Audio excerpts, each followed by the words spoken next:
अब वो समय आ गया था जब सिंड्रेला की कहानी पर बनी फेरी शूज रिलीज करने की तैयारियां करनी थी। 10 अगस्त से न्यू आर्टिस्ट मीडिया कंपनी के मार्केटिंग और प्लानिंग डिपार्टमेंट ने फेरी शूज के पब्लिसिटी कैंपेन को इंटरनेट पर शुरू कर दिया था। और वो कैंपेन बहुत ही सुंदर बना था। क्या आपका कोई बचपन था? क्या आपका कोई सपना था? क्या आपका बचपन फेरी टेल की तरह सुंदर था? अगर कभी आपको जादू करने का मौका मिले और वो जादू सिर्फ आज रात 12 बजे तक के लिए हो, तो क्या आप उस जादू से अपनी जिंदगी को बदलना चाहेंगे? सिंड्रेला अपनी खुशी खुद ढूंढती है, तो आप क्यों नहीं? चलिए साथ बैठकर देखते हैं फेरी शूज। अपने बच्चों और बीवी के साथ आइए सिंड्रेला की फेरी टेल की दुनिया में। बस पिछले 4 दिनों में इंटरनेट पर ये बातें फैलने लगी। सारे लोग ये पढ़कर एक्साइटेड हो चुके थे और वो भी फेरी टेल की दुनिया में जाना चाहते थे। सिंड्रेला शब्द से लेकर उसकी कहानी पर बेस्ड एनिमेशन तक जो ट्रांजिशन था, उससे लोगों को बहुत मजा आने वाला था। बच्चों को तो वैसे भी फेरी टेल काफी पसंद है, इसीलिए वो फेरी शूज से काफी ज्यादा उम्मीद भी लगाए बैठे हैं। सोना की गुड नाइट स्टोरीज सिर्फ इंडिया में ही नहीं, बल्कि पूरी दुनिया में फेमस हो चुकी थी। लगभग हर स्कूल के बच्चे ने फेरी शूज के बारे में सुन रखा है। इसीलिए जब फेरी शूज से जुड़ी ऐसी बातें इंटरनेट पर चलने लगी, तो सब लोग देखने लगे कि आखिर ये क्या नया आने वाला है। महक अभी 11 साल की है। वो पुणे के एक अनाथाश्रम में रहती है। स्कूल के शुरुआती दिनों में उसे उन बच्चों से बहुत नफरत होती थी जिन्हें उनके माँ बाप स्कूल छोड़ने आते थे, या फिर उनके माँ बाप उनसे बहुत प्यार करते थे। ये सब इसलिए क्योंकि उसके पास कोई पेरेंट्स नहीं थे जो उसका ख्याल रख सकें। इस वजह से उसके पास पहनने के लिए अच्छे कपड़े नहीं थे, उसके पास खेलने के लिए खिलौने नहीं थे, उसके पास खाने के लिए अच्छी चीजें भी नहीं थीं। उसके स्कूल की टीचर ने उसे कहा था कि अगर वो मेहनत करेगी तो उसकी जिंदगी बहुत बेहतरीन हो जाएगी। इसलिए महक काफी ज्यादा मेहनत करती है। और तो और अनाथाश्रम के सभी बच्चे बहुत मेहनत करते हैं और स्कूल में बहुत अच्छे मार्क्स लेकर आते हैं। पिछले महीने एक भले आदमी ने अनाथाश्रम को 10 कंप्यूटर दान किए थे।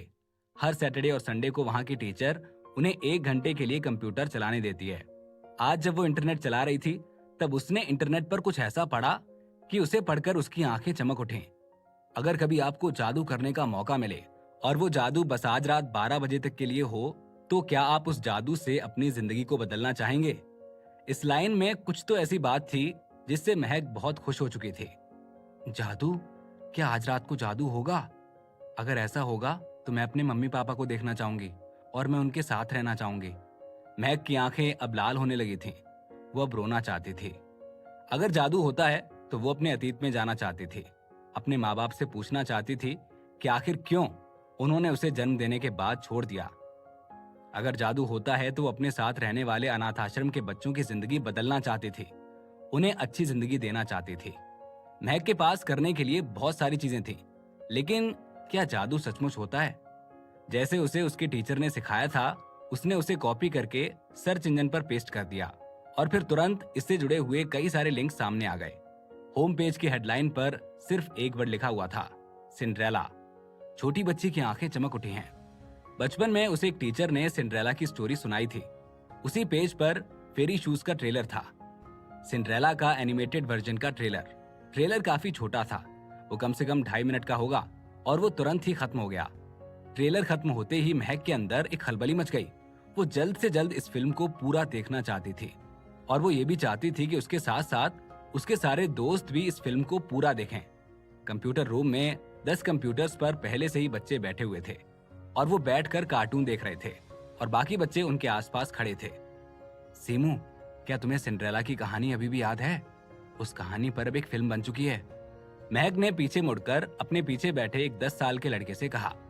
उस छोटे बच्चे की आंखें चमक उठीं और उसने कहा, क्या सिंड्रेला पर फिल्म? जब हम बचपन में खेला करते थे तो मैं उस कहानी का राजकुमार बनता था और तुम उसकी सिंड्रेला बनती थी। हाँ, मुझे सब याद है। और मैं सौतेली माँ बनी थी, किसी और बच्ची ने कहा। मैं तो सिंड्रेला की दादी थी और मेरे पास एक जादू की छड़ी भी थी, एक और बच्ची ने कहा।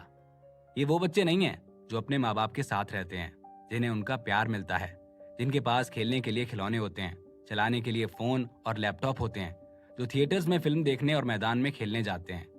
ये बच्चे अपने कमरे में सिर्फ उन्हीं खेलों को खेल पाते हैं जो सदियों पुराने हैं। उसमें ना मैदान की जरूरत है और ना ही फोन की। महक ने हामी भरते हुए कहा, हाँ, तुम सही कह रहे हो, ये वही फेरी टेल है। राखी वाले दिन ये फिल्म रिलीज हो रही है। ये कार्टून फिल्म है, बहुत लंबी कार्टून फिल्म। वाह, सच में ये राखी के दिन आ रही है। यार, मुझे ये फिल्म देखनी है। सीमू एक्साइटेड हो गया था। मैं भी। क्या हम भी जा सकते हैं? बच्चे बहुत एक्साइटेड हो चुके थे। आखिरकार उनके बचपन के खेल के ऊपर फिल्म जो बनने वाली थी। अनाथ आश्रम के जो हेड थे और जो वहां के टीचर थे, वो बच्चों को प्रोत्साहित करते थे कि वो ऐसे छोटे छोटे प्ले बनाएं और उसे अपने ही बीच में अच्छे से तैयारी करके परफॉर्म करें। बच्चों, तुम लोग किस बारे में बात कर रहे हो? इस वक्त एक मध्यम उम्र की औरत दरवाजा खोलते हुए अंदर आती है और कहती है, क्या तुम मुझे बता सकते हो? उस मध्यम वर्गीय औरत का नाम मदर लीना है और वो इस अनाथ आश्रम की एक टीचर है। एक 7-8 साल की छोटी सी बच्ची मदर लीना के पास दौड़कर जाती है और अपनी आंखें मटकाते हुए कहती है, मदर लीना, वो अभी अभी महक दीदी बता रही थी कि वो फेरी शूज नाम की एक फिल्म देखना चाहती हैं। क्या हम चल सकते हैं? वहां के बाकी बच्चे भी यहाँ पर इकट्ठा हो गए और उन सबकी आंखों में एक उम्मीद जगने लगी। फेरी शूज? मदर लीना थोड़ी देर के लिए अवाक रह गईं। उसे याद आया कि ये वही मूवी है जो इंटरनेट पर आजकल काफी ज्यादा चर्चा में है। वो समझ गई थी कि बच्चों ने जरूर इसके प्रमोशन से इसके बारे में सुना होगा। मदर लीना, कोई दिक्कत तो नहीं है ना? बच्चों ने पूछा।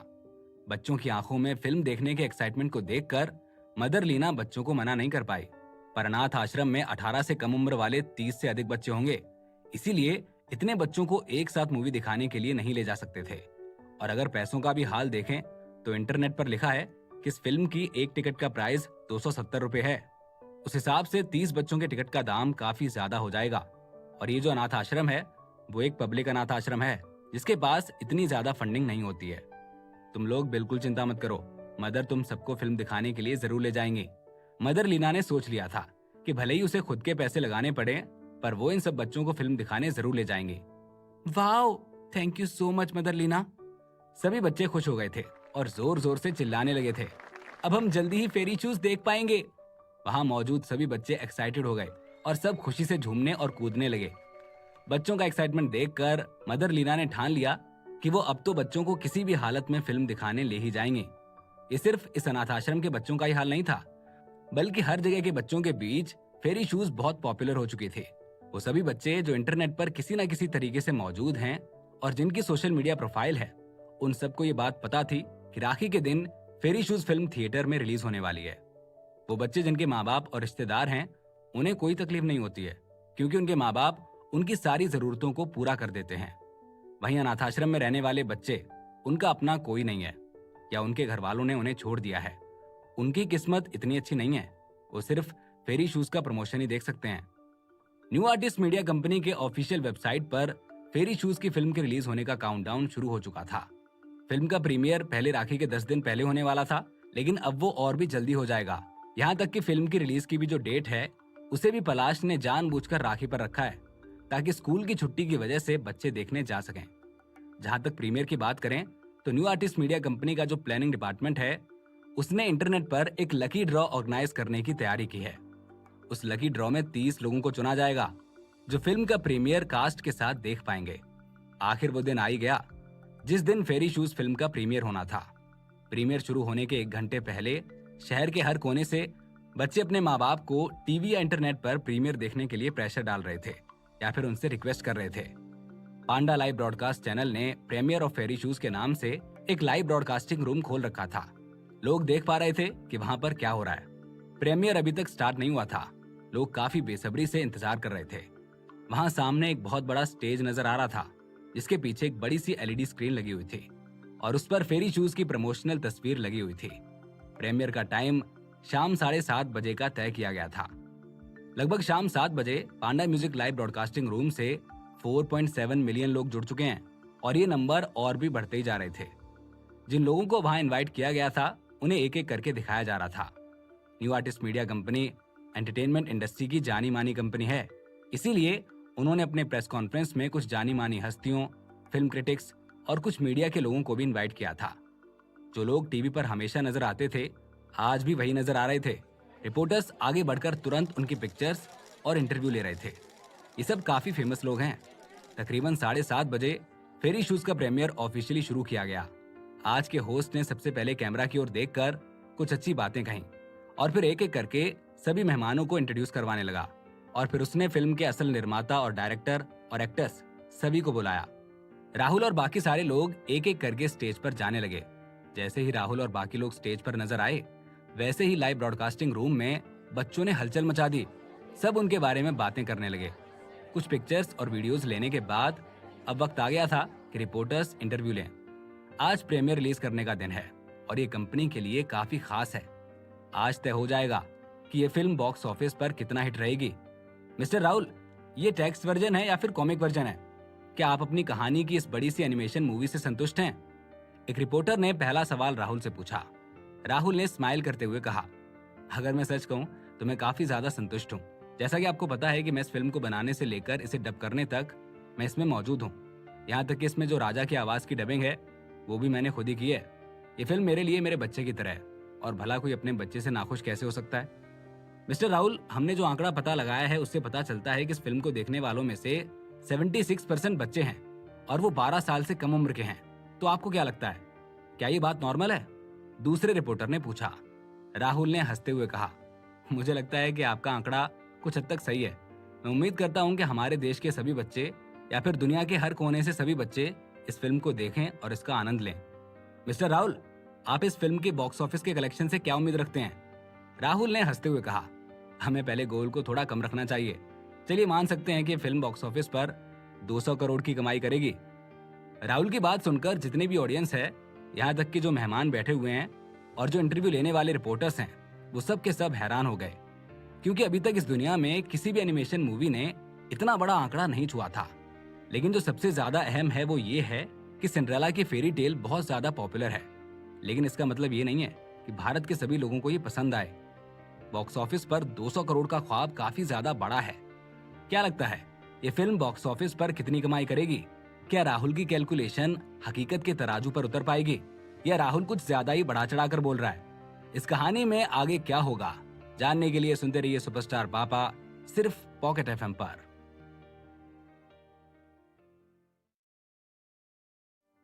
लाइव ब्रॉडकास्ट रूम में एक विस्फोट सा हो गया था और जो सारे लोग लाइव ब्रॉडकास्ट देख रहे थे वो पागलों की तरह कमेंट करने लगे थे। बहुत से पेरेंट्स ने भी पांडा म्यूजिक ऑनलाइन को अपने कंप्यूटर या मोबाइल फोन में डाउनलोड किया और बच्चों के साथ लाइव ब्रॉडकास्ट देखा। फिल्म क्रिटिक्स, म्यूजिक क्रिटिक्स और मीडिया के लोग, सबको वहां आकर बहुत ही अच्छा लग रहा था। वैसे ही भूलना नहीं चाहिए कि ये एक एनिमेटेड मूवी है और ये इंडिया में ही नहीं बल्कि इस पूरे वर्ल्ड में पहला अटेम्प्ट है। आज तक ऐसी एनिमेटेड मूवी बनाने की हिम्मत किसी ने भी नहीं दिखाई है। ये राहुल की समझदारी थी या घमंड, इस बात पर ध्यान ना देते हुए रिपोर्टर्स ने राहुल के साथ एक के बाद एक फोटोज खिंचवाई। रिपोर्टर्स के कुछ सवालों के बाद होस्ट स्टेज पर आया और उसने अनाउंस किया, मेरी अभी मिस्टर पलाश से बात हुई है और उनके पास यहाँ मौजूद ऑडियंस और लोगों के लिए गिफ्ट है। होस्ट की बातों ने सबका ध्यान उसकी ओर खींच लिया था। वो जानना चाहते थे कि गिफ्ट क्या हो सकता है। सबको खुद को देखता देख होस्ट एक मुस्कान के साथ बोला, मिस्टर पलाश, आप सबको मूवी की एक छोटी सी एडिटेड वीडियो क्लिप दिखाना चाहते हैं जो कि मूवी के बनते वक्त दी गई थी। हालांकि वीडियो सिर्फ 7 मिनट की है पर इसमें गाने और कुछ सीन्स के क्लिप भी हैं। सभी ने एकदम से तालियां बजा दी। ऑनलाइन लाइव देख रहे बच्चे भी काफी खुश हो गए थे। होस्ट के ब्रीफ इंट्रोडक्शन के बाद ओपन एयर स्क्रीन एकदम से डिम हो गई और एक जॉइंट एलईडी स्क्रीन के ऊपर लाइट चली। बैकग्राउंड म्यूजिक में फेरी शूज का टाइटल सॉन्ग बज रहा था, जिसके साथ लाइट और शेडो स्क्रीन पर बदल रही थी। जो गाना चल रहा था वो काफी धीमी आवाज में था और एक फेरी टेल फील दे रहा था। लंबे भूरे बाल एक बहुत ही सुंदर 28 साल की लड़की ग्रे पैच ड्रेस पहने हुए खिड़की के बाहर देख रही थी। खिड़की के नीचे एक बहुत ही बड़ा एक काले रंग का डॉग लेटा हुआ था और उसका बस सिर दिख रहा था। कैमरा घूमता है। अंधेरी रात में सिंड्रेला रोते हुए एक बेंच पर आती है। उसने लाइट ब्लू कलर की ड्रेस पहनी हुई है। बड़ी फेरी एक जादू की छड़ी के साथ पंपकिन का एक रथ बनाती है। वो 4 छोटे चूहों को 4 बड़े घोड़े बनाती है और एक काले डॉग को उसका सेवक। 7 मिनट में सारे शॉट्स, सारे क्लिप्स, सारे ही लोगों का अटेंशन पा चुके थे। जहां तक कंटेंट की बात की जाए तो अभी इसमें डायलॉग नहीं थे, पर फिर भी बड़े से लेकर छोटे बच्चे जो कि इस लाइव ब्रॉडकास्टिंग रूम में से थे, सब बहुत ही ज्यादा खुश और एक्साइटेड हो गए थे। जैसी फेरी टेल कहानियों में दिखाई जाती है, बच्चे वैसी ही फेरी टेल स्क्रीन पर देखना चाहते हैं। वीडियो जैसे ही प्ले की गई, पूरा प्रीमियर प्लेस तालियों की गड़गड़ाहट और लोगों की आवाजों से भर चुका था। जो भी गेस्ट, ऑडियंस, क्रिटिक्स उस वक्त प्रीमियर में इनवाइटेड थे, सभी बहुत खुश थे और मूवी की बहुत ही ज्यादा तारीफ कर रहे थे। फाइनली सबको समझ में आ गया था कि पलाश ने वहां पर म्यूजिक क्रिटिक्स को क्यों बुलाया था, क्योंकि फेरी शूज केवल एक पिक्चर ही नहीं बल्कि बहुत ही सुंदर म्यूजिक वाली फिल्म भी है। इंटरनेट पर लोगों ने लाइव ब्रॉडकास्ट को भर दिया था। इस समय 5 मिलियन लोग लाइव ब्रॉडकास्ट रूम से जुड़े हुए थे। सबके सब एक के बाद एक कमेंट किए जा रहे थे और एक्साइटेड थे। बच्चे और बड़े काफी इंटरेस्ट के साथ प्रीमियर को देख रहे थे। इस मूवी का यह भी मतलब हो सकता है कि बच्चे ही नहीं बल्कि बड़े भी एजुकेट हो सकते हैं। प्रीमियर के बाद न्यू आर्टिस्ट मीडिया ग्रुप ने बहुत सारे लोगों को सिंड्रेला के कुछ प्रोडक्ट्स भी एक गिफ्ट के तौर पर बांटे। प्रीमियर 9:30 बजे तक चल रहा था। राहुल ने अपने पूरे दिन का काम खत्म किया और वो घर पहुंचा तो उसे भूख लगी हुई थी। तो उसने अपने लिए नूडल्स बनाए और फिर नूडल्स खाते हुए वीबो पर स्क्रॉल करना शुरू किया। वो स्क्रॉल कर ही रहा था कि उसका ध्यान एक पोस्ट की ओर गया जो कि काफी इंटरेस्टिंग थी। उसने जैसे ही उस पिक्चर पर क्लिक किया, उस पर कुछ पेंसिल से लिखा हुआ था। वो बहुत ही सुंदर अक्षरों में एक बच्ची ने लिखा था, मेरा नाम महक है, मैं 11 साल की हूँ और मैं अनाथ हूँ। मैं एक अनाथ आश्रम में रहती हूँ जो कि पुणे में है। मैं यहाँ पर काफी छोटी उम्र से रह रही हूँ और मैं यहीं पर पली बड़ी हूँ। मेरे यहाँ पर बहुत सारे दोस्त हैं। यहाँ पर कुछ अंकल और आंटी भी आते हैं। यहाँ पर मदर लीना हमारा बहुत ख्याल रखती हैं। हर वीकेंड पर हम लोगों को कुछ अंकल और आंटीज बुक्स और स्नैक्स भेजते हैं। मैं बहुत ही ज्यादा ग्रेटफुल हूँ और मैं कोशिश करूंगी कि मैं अच्छे से पढ़कर ये सब कुछ उनको वापस लौटा पाऊँ। कुछ दिनों पहले मैंने आपकी फिल्म फेरी शूज का ट्रेलर देखा था और मुझे वो बहुत ही अच्छा लगा था। मैं सिंड्रेला से थोड़ी जलती भी हूँ क्योंकि वो काफी खुश है। मैं वो मूवी देखना चाहती हूँ और मेरे दोस्त भी वो मूवी देखना चाहते हैं, पर मूवी के टिकट काफी एक्सपेंसिव है और हमारे पास पैसे नहीं है। हम लोग मदर लीना के पास गए थे और उनसे हम लोगों ने बोला कि वो हमें मूवी दिखा दें। मदर लीना हमारी टीचर हैं और उन्होंने कुछ देर सोचने के बाद हाँ कह दी थी। हम लोग बहुत खुश हो गए थे। हम पूरी रात सो नहीं पाए थे। दूसरे दिन मदर लीना की फैमिली मेंबर यहाँ पर आई थी। मैंने उनकी और मदर लीना की बातें चुपके से सुन ली थी। मदर लीना की बेटी बीमार थी और उसके इलाज के लिए इसी हफ्ते हॉस्पिटल में 2000 रुपए जमा कराने थे उसके मेडिकल ट्रीटमेंट के लिए। मदर लीना ने अपनी फैमिली मेंबर को मना कर दिया था कि उनके पास पैसे नहीं हैं। उन्होंने अपनी फैमिली को बोला कि उन्होंने सारे पैसे पहले ही खर्च कर दिए हैं और तभी मुझे समझ आया कि मदर लीना ने हमारे लिए वो पैसे बचा लिए थे ताकि टिकट्स खरीद कर हमें फिल्म दिखा सकें। मुझे बहुत ही ज्यादा दुख है इस बात का कि हमने मदर लीना से मूवी दिखाने के लिए जिद की। अगर हमने नहीं बोला होता तो शायद उन पैसों से मदर लीना की बेटी की तबीयत ठीक हो जाती। अगर मैं मैजिक कर पाती तो एक बार वो टाइम बदल देती और वो सारा पैसा मदर लीना अपनी बेटी को ठीक करने में लगा देती। अगर मैं मैजिक कर पाती तो मैं उस मैजिक से अपनी बहन को ठीक कर देती। अगर मैं मैजिक कर पाती तो मदर लीना की जिंदगी खुशियों से भर देती और वो हमेशा ही खुश रहती। राहुल ने जल्दी से स्क्रीन को बदला और कमेंट सेक्शन को पढ़ने लग गया। कमेंट्स में राहुल ने देखा कि 70% लोगों ने इस बात पर भरोसा ना करके इसे एक फेक पोस्ट बताने की कोशिश की और बहुत अलग अलग स्पेकुलेशन लगाने लगे। कुछ लोगों ने तो ये भी सोचा कि ये new artist media production house का एक तरीका हो सकता है अपनी मूवी को प्रमोट करने का, पर बाकी के 30% लोगों ने इस बात पर भरोसा किया। देखा जाए तो अगर हमें जरूरत होती है तो हमें अच्छे लोग मिल ही जाते हैं। पिछली जिंदगी में बहुत कुछ देखने के बाद राहुल को ऐसा लगा कि ये बात सच हो सकती है, पर तब भी इसको एक बार वेरीफाई करने की जरूरत है। उसने फोन उठाया और फट से पलाश को कॉल लगाया। कॉल जल्दी कनेक्ट हो गई थी और सामने से पलाश की बहुत तेज आवाज आती है।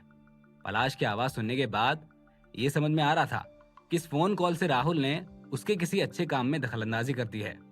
राहुल ने इस बात पर ज्यादा नहीं बोला और सीधे पॉइंट की बात की। पलाश भाई, मुझे आपसे एक बात पूछनी थी। क्या कोई स्पेशल हैशटैग बनाया हमारी मूवी को प्रमोट करने के लिए? पलाश एक सेकंड के लिए चौंक गया और बोला, नहीं, क्यों, क्या हुआ? ठीक है, फिर तुम करो जो तुम कर रहे हो। फिर राहुल ने फोन काट दिया। जैसे ही राहुल ने फोन काटा वैसे ही उसको दोबारा फोन आया और ये फोन पलाश का ही था। जैसे ही फोन बजा राहुल ने फोन उठाया और सामने से पलाश की आवाज आई, तुम मुझसे क्या कह रहे थे? मुझे अच्छे से बताओ कि क्या हुआ है। राहुल ने फिर कहा, ठीक है, मैं वीबो चैट चेक कर रहा था, तब मैंने एक पोस्ट को देखा जहां पर।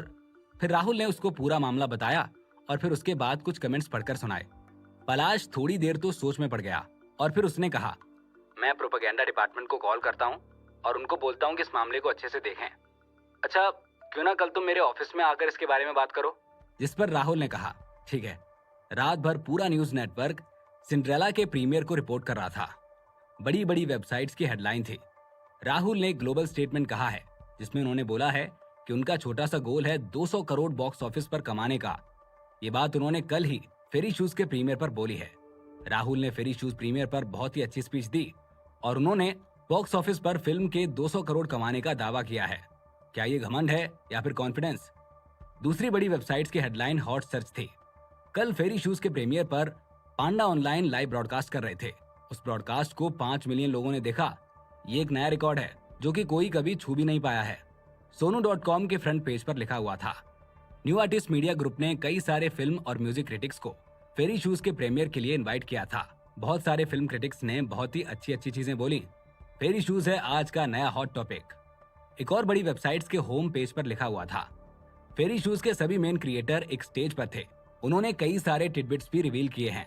साथ ही साथ न्यू आर्टिस्ट मीडिया ग्रुप के प्रोड्यूसर ने काफी सारे गेस्ट और क्रिटिक्स को उनका प्रीमियर अटेंड करने के लिए बुलाया था।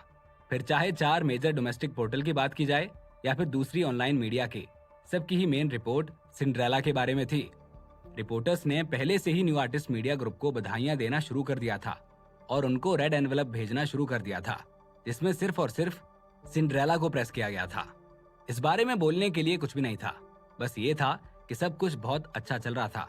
फेरी शूज का प्रमोशन भी काफी अच्छा हो रहा था। नहीं केवल रिपोर्टर बल्कि जिन गेस्ट को इनवाइट किया गया था वो लोग भी सिंड्रेला मूवी के बारे में लिख रहे थे। बहुत ही famous film critics Mohsin Akhtar ने वीवो पर एक पोस्ट किया। फेरी शूज, जो कि इंडिया की और वर्ल्ड की भी पहली एनिमेशन मूवी है, उस मूवी ने काफी लोगों का अटेंशन अपनी ओर खींचा है। मुझे मिस्टर पलाश ने प्रीमियर के लिए पहले ही इनवाइट किया था। मैं बहुत ही ज्यादा एक्साइटेड था। मैं इसलिए एक्साइटेड हूँ क्योंकि मैंने सिर्फ 7 मिनट की क्लिप देखी है, पर मुझे सिंड्रेला का प्लॉट काफी अच्छा लगा। चाहे वो पिक्चर हो या बैकग्राउंड म्यूजिक हो या फिर एक्टर्स की डबिंग हो, मुझ में इस मूवी को देखने के लिए काफी एक्साइटमेंट है। मुझे मेरे दोस्त ने बोला है कि मैं फेरी शूज को रेट करूं। अगर सबसे ज्यादा रेटिंग देनी हो तो मैं 10 दूंगा और सबसे कम तो 9। इसीलिए बीच में रखकर मैं इस मूवी को 9.6 स्टार दूंगा। प्रीमियर पर बहुत से फेमस क्रिटिक्स आए थे और उनमें से एक ने एक सिंपल कमेंट भी किया था कि ये एक बहुत ही एंटिसिपेटेड एनिमेटेड मूवी है। ये एक फेरी टेल है जो कि सिंड्रेला पर बेस्ड है और जो कि सोना की गुड नाइट स्टोरी से ली गई है। पूरी मूवी के कंटेंट ज्यादा कुछ बदलाव ला नहीं पाए। इन दोनों के अलावा बाकी लोगों ने भी फेरी शूज के बारे में अपने विचार इंटरनेट पर रखे, जो कि काफी लोगों ने पढ़े। इन रिव्यूज को सबने अच्छे से पढ़ा। ऐसे काफी सारे लोग हैं जो कि रिव्यू पढ़ने के बाद ही मूवी देखने जाते हैं। रिव्यूज का बहुत ही मेजर रोल होता है। कई बार लोग फिल्म का रिव्यू पढ़ने के बाद मूवी देखने नहीं जाते और अच्छी अच्छी मूवीज फ्लॉप हो जाती हैं। यहाँ पर भी क्रिटिक्स का अच्छा कहना सिंड्रेला के लिए काफी हेल्प कर सकता है। और तो और जो लोग एनिमेटेड मूवी में इंटरेस्टेड ना हो वो भी शायद कुछ इंटरेस्ट दिखा सकते हैं। लोगों ने दोनों ही तरह के रिव्यूज को पढ़ा। अब वो सभी फेरी शूज के रिलीज होने का वेट कर रहे हैं।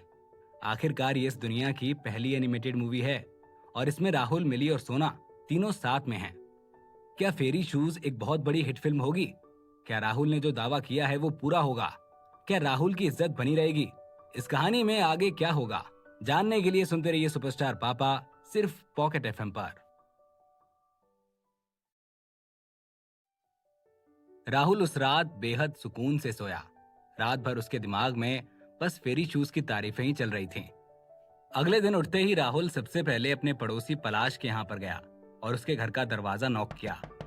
वैसे तो पलाश ऐसे जिंदगी में एक बड़ा ही सख्त आदमी है, लेकिन अपने घर पर रितु के सामने वो एक बहुत ही नरम आदमी है। वो अपने घर पर सारे काम करता है जो रितु ने बोल दिया। पलाश और रितु कुछ मामलों में बाकी पेरेंट्स से बहुत अलग हैं। दरअसल पलाश ने इसी बिल्डिंग में उसके फ्लैट के ठीक नीचे वाले फ्लैट को भी पहले से ही खरीद रखा था। रितु से दोबारा शादी होने के पहले उसने इन दोनों फ्लैट्स को एक कर लिया था। कंस्ट्रक्शन कंपनी से बात करके उसने अपने इन फ्लैट्स को एक ड्यूप्लेक्स हाउस में तब्दील कर लिया था। लेकिन एक अलग बात यह थी कि रितु और पलाश ऊपर रहा करते थे और बच्चों के कमरे नीचे थे। नीचे एक नैनी भी रखी गई थी जो बच्चों की देखभाल करती थी। हालांकि उसने नीचे वाले कमरों में एक 360 डिग्री सीसीटीवी कैमरा भी लगा रखा है ताकि वो अपने बच्चों पर नजर रख सके। तभी पलाश के घर की डोरबेल बजती है। वो डोर खोलता है। उसने खाना बनाने वाला एप्रन पहना हुआ है और एक हाथ में कड़छी भी पकड़ रखी है। गुड मॉर्निंग भाई पलाश। पलाश को ऐसे कपड़ों में देखकर राहुल कुछ देर के लिए हैरान हो जाता है और वो चुपचाप उसे ऊपर से नीचे तक देखता रहता है। फिर अचानक जोर जोर से हंसने लगता है। ये क्या हुलिया बना रखा है तुमने? तुम क्या घर पर एक हलवाई हो? वो जोर जोर से हंसने लगता है। पलाश ने राहुल को गुस्से से देखा और कहा, क्या तुम इतनी सुबह मेरा मजाक उड़ाने के लिए मेरे घर आए हो? अगर तुम्हें अंदर आना है तो जल्दी आओ। मेरे पास तुमसे यहाँ बाहर खड़े होकर बात करने का टाइम नहीं है। गैस पर सब्जी बन रही है। ये बोलते ही पलाश वापस किचन की तरफ भागा। राहुल उसके पीछे पीछे घर के अंदर आया। हॉल में रितु किसी से फोन पर बात कर रही थी। फोन पर बात खत्म करते ही रितु सीधे राहुल के पास आई और बोली, कब आ रही है हमारी मिली? राहुल ने उससे कहा, मुझे क्या पता, आप बताओ। अगर आप जानना चाहती हो कि वो कब आने वाली है तो आप खुद ही उसे कॉल करके पूछ लो। मुझे तो उसने बोला था कि आपने उसे मना किया है अभी वापस आने से। कितना बड़ा झूठ है ये, रितु जोर से बोलती है। उसे इतनी जोर से बोलता देख राहुल जोर जोर से हंसने लगा, जिससे वो समझ गई कि वो उससे मजाक कर रहा है। बदमाश लड़के, रितु कहती है। रितु कुछ बोलती उससे पहले ही राहुल जोर जोर से हंसने लगा और उसने हंसते हंसते पलाश से कहा, भाई पलाश, मैंने कल तुम्हें एक काम दिया था, तुमने पता किया? पलाश किचन से बाहर आते हुए बोलता है, हाँ वो वीवो पोस्ट 100% सच और सही है। उसका नाम मदर लीना है। वो मिशनरी के अंतर्गत एक आश्रम चलाती है। उनकी एक बेटी भी है जिसे ब्लड कैंसर है और जो अभी भी हॉस्पिटल में भर्ती है। कैंसर? राहुल ये सब सुनकर एकदम से दुखी हो जाता है। चलो मैं फिर आज जाने की सोच रहा था कि उस आश्रम में होकर आता हूँ और उन सबसे मिलकर आता हूँ। शायद बच्चे भी खुश हो जाएं। और हाँ, मैं चाहता हूँ कि तुम उनके लिए किसी एक थिएटर में अरेंजमेंट्स करवाओ फिल्म दिखाने की, फ्री में, या मैं उनके टिकट्स खरीद लूंगा। बहुत अच्छी बात है, मैं ये कर दूंगा। वैसे अगर तुम वहां पर जा ही रहे हो तो मैं मीडिया वालों को बोलूं तुमको कवर करने के लिए? ये सुनकर राहुल थोड़ा गर्म हो जाता है। क्यों? अरे यार, ये मेरी पर्सनल विजिट है, मैं कोई फिल्म की पब्लिसिटी के लिए नहीं जा रहा हूँ। पलाश उसे शांत करता है। अच्छा अच्छा ठीक है रितु, बच्चों को ऊपर बुला लो, वो यहाँ आकर ब्रेकफास्ट कर लें। रितु कहती है, पहले ही बोल दिया है। राहुल, तुम ब्रेकफास्ट करना चाहोगे? राहुल ने सीधे जवाब दिया, हाँ क्यों नहीं, मैंने आज तक पलाश के हाथ का कभी कुछ खाया ही नहीं। राहुल घर से निकलकर सीधे एक शॉपिंग मॉल में जाता है और वहां से कुछ बुक्स, पेंसिल्स, कुछ बच्चों के खिलौने, खाने के लिए कुछ चॉकलेट्स और स्नैक्स खरीदता है। शॉपिंग मॉल से निकलकर वो सीधे अपनी गाड़ी में बैठता है और अपने मोबाइल के मैप में सीधे महक वाले अनाथ आश्रम का एड्रेस डालता है और वहां से निकल जाता है। ये आश्रम पुणे के पास एक बेहद ही खूबसूरत हिल स्टेशन लोनावला में है, जो कि पुणे से मात्र 50 किलोमीटर की दूरी पर होगा। राहुल आश्रम पहुंचता है। वहां का मेन डोर उसे बंद मिलता है। वहीं पर डोर के पास उसे एक छोटी सी हट बनी दिखती है, जिसमें एक मिडिल एज आदमी बैठा दिखता है, जिसे देखकर साफ समझ आ रहा था कि वो यहाँ का सिक्योरिटी गार्ड है। राहुल गाड़ी से नीचे उतरकर उसके पास जाता है और बोलता है, नमस्कार दादा, मैं यहाँ आश्रम के बच्चों से मिलने आया हूँ। वो आदमी अपना मुंह करके उसे देखता है। किससे मिलना है? अरे आश्रम के बच्चों से। क्या आप ये दरवाजा खोल देंगे ताकि मैं अपनी गाड़ी अंदर ला सकूं? उसमें बच्चों के लिए बहुत सारा सामान है। राहुल खुशी खुशी कहता है। क्या नाम है तुम्हारा? वो सिक्योरिटी गार्ड उससे पूछता है। जी मेरा नाम राहुल है, राहुल ने जवाब दिया। वो सिक्योरिटी गार्ड बाहर आता है और गाड़ी को देखकर बोलता है, मुझे तुम्हारी गाड़ी चेक करनी होगी। क्या? राहुल ये सुनकर थोड़ा सा शॉक हो जाता है। उसे इस तरह से रिएक्ट करता देख वो गार्ड उससे कहता है, अरे भाई बच्चों का मामला है, हमें सख्त निर्देश मिले हैं कि बिना गाड़ी चेक किए किसी भी गाड़ी को अंदर ना जाने दिया जाए। हाँ हाँ मैं समझ सकता हूँ, आप देख लीजिए। ये बोलकर राहुल अपनी गाड़ी का लॉक खोल देता है। वो गाड़ी चेक करने के बाद वापस अपनी हट में जाता है और एक इंटरकॉम फोन उठाकर एक नंबर लगाता है। सामने से किसी की आवाज आते ही वो कहता है, हाँ सर, ये कोई राहुल आए हैं बच्चों से मिलने, उनके लिए कुछ सामान भी लाए हैं। कौन राहुल? उन्हें बाहर ही रोको, मैं भी आता हूँ। ये बोलकर वो आदमी फोन रख देता है। राहुल गार्ड को देखता है। गार्ड उसे देखकर मुंह नीचे कर लेता है। आपका नाम राहुल है? अनाथ आश्रम के डायरेक्टर ने पूछा। हाँ मेरा नाम राहुल है, राहुल ने कहा। हेलो राहुल, मैं इस अनाथालय का डायरेक्टर हूँ, मेरा नाम जेम्स है। दरवाजा खोल दो और इन्हें अंदर आने दो, अनाथालय के डायरेक्टर ने कहा। राहुल ने कार धीरे धीरे अनाथालय के अंदर खड़ी की। अनाथालय बहुत बड़ा था। उसकी बिल्डिंग थोड़ी पुरानी पर बहुत मजबूत लग रही थी। ये 3 मंजिल की बिल्डिंग थी। वहां पर एक गार्डन और एक छोटा सा प्लेग्राउंड भी था। अनाथालय के डायरेक्टर काफी बूढ़े और लंबे थे और उन्होंने एक चश्मा भी पहना हुआ था। राहुल मुस्कुराया और फादर जेम्स से हाथ मिलाया। क्योंकि आज वीकेंड था इसीलिए बच्चे स्कूल नहीं गए थे। ज्यादातर बच्चे प्लेग्राउंड में खेल रहे थे। वहां कुछ मध्यम वर्गीय महिलाएं उनका ख्याल रख रही थीं। 20 साल की उम्र की 4 लड़कियां और लड़के वहां पर आए और कार से सामान के डिब्बे निकालने लगे। बाकी बच्चे बड़ी कार को देखकर थोड़े हैरान से खड़े हो गए और सब कुछ दूर से देखने लगे। डायरेक्टर जेम्स राहुल को लेकर आगे बढ़े। वहां कुछ आदमी और औरतें उनका वेट कर रहे थे। माफ करना, मैं बीच में ही बाहर चला गया था। मुझे इन जेंटलमैन को लेने जाना था, इनसे मिलिए। इनका नाम है राहुल और ये आज हमारे बच्चों से मिलने और इनके लिए कुछ चीजें लेकर आए हैं, फादर जेम्स ने कहा। हेलो मिस्टर राहुल, बहुत बहुत शुक्रिया आपका, आपसे मिलकर खुशी हुई। राहुल से हेलो कहने के लिए वो सभी आगे बढ़े। फादर ने राहुल को उनसे भी इंट्रोड्यूस करवाया। मिस्टर राहुल, ये हमारे ऑर्फनेज के वॉलंटियर्स हैं। फिर फादर ने राहुल को एक एक करके सबके नाम बताए। 4 जवान लोग, जिसमें से 2 आदमी और 2 औरतें थीं। Hello, nice to meet you. Rahul उनसे अच्छे से मिला और फिर उन्हें बॉक्स की तरफ इशारा करते हुए कहा, सर मैं बच्चों के लिए कुछ खाने पीने का सामान, कुछ खिलौने और कुछ स्नैक्स लेकर आया हूँ। प्लीज उन्हें ये सब दे देना। Thank you mister Rahul. Father James के चेहरे पर स्माइल थी। वो काफी खुश लग रहे थे। उन्होंने प्लेग्राउंड की तरफ इशारा किया, फिर अपना हाथ हिलाया और कहा, प्यारे बच्चों यहाँ पर आओ, तुम्हारे लिए ढेर सारी चीजें आई हैं। फादर जेम्स, आप बहुत अच्छे इंसान हैं, राहुल ने स्माइल करते हुए कहा। वॉलंटियर्स में से एक आदमी ने कहा, आप लोग चलकर बैठिए, यहाँ किसी भी चीज की जरूरत होगी तो हम संभाल लेंगे। हाँ मिस्टर राहुल, आप हमारे साथ अंदर चलिए, फादर ने कहा। वॉलंटियर्स में से 2 लड़कियां आगे बढ़ी और कहा, आप लोग जल्दी से कार से सामान निकाल लीजिए और अंदर रख दीजिए। उनमें से एक का नाम एलिना था। वो राहुल के पास आई और बोली, ये सामान तो बहुत ज्यादा है। मुझे नहीं पता कि बच्चों को पसंद आएगा या नहीं, मैं तो बस शॉपिंग मॉल गया और ये सब उनके लिए खरीद लिया। जो मुझे समझ आया मैंने सब ले लिया। राहुल ने कहा, आप बहुत दयालु हैं, ये सब बहुत अच्छा है। एलिना ने कहा, आपने जो कुछ भी इनके लिए खरीदा है, ये बच्चे बहुत शुक्रगुजार होंगे। अगर आप कुछ ना भी लाते और सिर्फ मिलने के लिए ही आते तो भी ये बच्चे बहुत खुश होते। एलिना ने खुश होते हुए कहा, आप बच्चों को बहुत अच्छे से समझती हैं। क्या आप लोनावला से ही हैं? राहुल ने स्माइल किया और कहा, जी हाँ, मैं यहीं से हूँ। एलिना ने कहा। हालांकि राहुल की कार देखकर कोई भी समझ जाएगा कि वो एक नॉर्मल फैमिली से नहीं है, वो कोई खास व्यक्ति है। फिर भी एलिना ने पूछ लिया, मिस्टर राहुल आप क्या काम करते हैं? सिस्टर एलिना ने पूछा। राहुल मुस्कुराया और कहा, मैं एक इंडिपेंडेंट कंपनी में काम करता हूँ। सिस्टर एलिना उनकी बातें सुन रही थी और कुछ सोचकर बोली, आप तो बहुत टैलेंटेड इंसान हैं, आप किस कंपनी के लिए काम करते हैं? अब राहुल के पास कोई चॉइस नहीं थी, उसे बताना पड़ा कि मैं एक मीडिया कंपनी के लिए काम करता हूँ। मीडिया का नाम सुनते ही सामान रख रहा आदीप कुछ बोलने ही वाला होता है। कितने में बच्चे प्लेग्राउंड से दौड़कर सामान के बॉक्सेस के आसपास दौड़ने लगते हैं और चिल्लाने लगते हैं। एलिना और आदीप बच्चों की तरफ भागते हैं। रुको, भागना बंद करो, एक बार सामान खोलने दो, फिर सब आराम से देख लेना। राहुल के पास ये सही मौका था खुद पर से ध्यान हटाने का। बच्चे एकदम से चुप हो गए और तिरछी नजरों से फादर जेम्स को देखने लगे। बच्चों की मासूम नजरों को देखकर फादर जेम्स ने कहा, मुझे इस तरह से मत देखो, अगर तुम सामान खोलना चाहते हो तो उसे आराम से खोलो।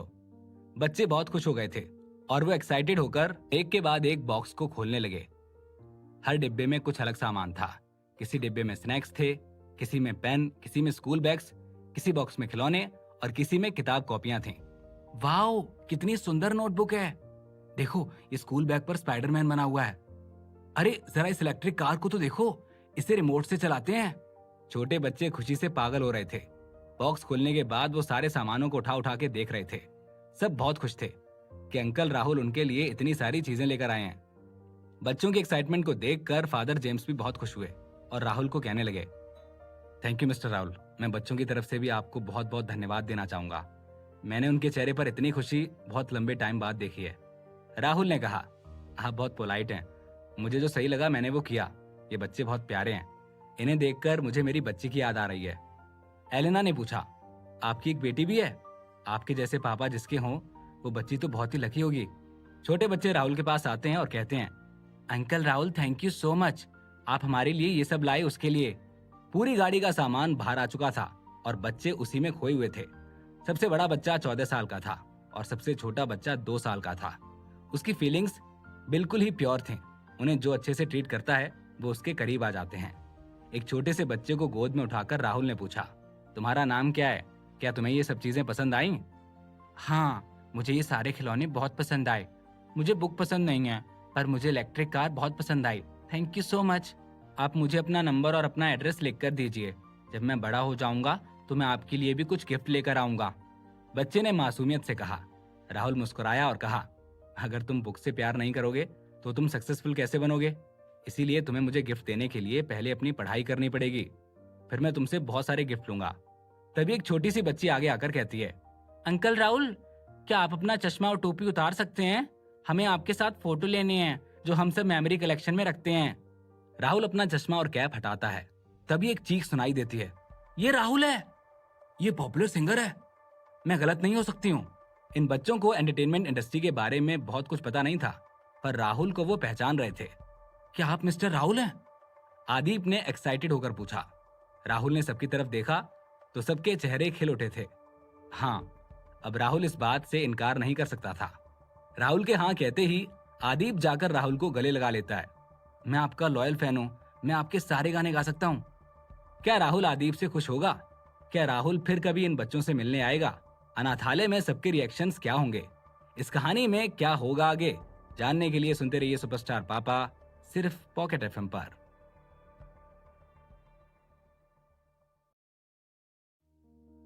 राहुल पॉपुलैरिटी की एक अलग ही मिसाल बन चुका था। तब तो मैं तुम्हें हीरो नंबर 1 कहूंगा। राहुल हंसा। उसने कभी उम्मीद ही नहीं की थी कि कोई ऐसा फैन भी होगा जो उसके सभी गाने गा सकता है। अनाथालय में बच्चे हो या स्टाफ के रोजमर्रा के बर्तन, साथ ही कुछ चीजें जैसे सब्जियां वगैरह जिन्हें लंबे समय तक स्टोर किया जा सकता है, उन्हें हर वीकेंड में एक बार खरीदा जाता है। बच्चों के लिए बाहर जाकर खेलने का भी हर हफ्ते एक फिक्स टाइम होता है। आज इन्हीं सब चीजों की शॉपिंग की बारी थी, इसीलिए मदर लीना महक को लेकर सुबह सुबह अनाथालय की वैन से मार्केट निकल गई थी। तभी अचानक से फादर जेम्स का फोन बज उठा। फादर जेम्स ने फोन पर जवाब दिया। जी मदर लीना, आप वापस कब तक आ रही हैं? इससे पहले कि फादर जेम्स अपनी बात खत्म करते, फोन से एक चिंता भरी आवाज आई। फादर जेम्स, क्या आप महक और वैन को लेने के लिए किसी को भेज सकते हो? मुझे अभी हॉस्पिटल जाना होगा। ओ अच्छा, क्या हुआ? बच्ची की तबीयत ज्यादा खराब है? फादर जेम्स ने सीधे सवाल किया। हाँ वो, जेम्स ने मदर लीना को बीच में ही टोकते हुए कहा। ठीक है, अभी आप कहाँ पर हो? मदर लीना ने जवाब दिया। हम सुपरमार्केट में हैं। ये बोलते ही उन्होंने फोन रख दिया। फादर जेम्स के फोन का वॉल्यूम फुल था, इसीलिए सभी ने मदर लीना और उनकी बातें साफ साफ सुन ली थी। चलिए मैं भी चलता हूँ, राहुल ने कहा। ठीक है, चलिए साथ चलते हैं। फादर जेम्स ने ज्यादा देर नहीं की और सीधे राहुल की गाड़ी में बैठ गए और कार सुपरमार्केट की ओर चल पड़ी। सुपरमार्केट की पार्किंग में मदर लीना और महक वैन के पास फादर जेम्स का इंतजार कर रही थी। अचानक एक बड़ी सी गाड़ी उनके सामने आकर रुकी। मदर लीना, फादर जेम्स पिछली सीट से उतरे और बोले। फादर जेम्स, ये वैन की चाबियां हैं, मैं अब सीधे हॉस्पिटल निकलती हूँ। ये बोलते हुए ही मदर लीना वहां से जाने लगती हैं। तभी फादर जेम्स उन्हें रोकते हैं। मदर लीना, आप कौन से हॉस्पिटल जा रही हैं? मदर लीना ने जल्दी जल्दी में कहा। मैं म्युनिसिपल हॉस्पिटल जा रही हूँ। दरअसल मुझ पर हॉस्पिटल का कुछ पैसा बकाया है, इस वजह से हॉस्पिटल वाले मेरी बच्ची को बाहर निकालना चाहते हैं। क्या? वो लोग ऐसा कैसे कर सकते हैं? फादर जेम्स ये सुनकर हैरान थे।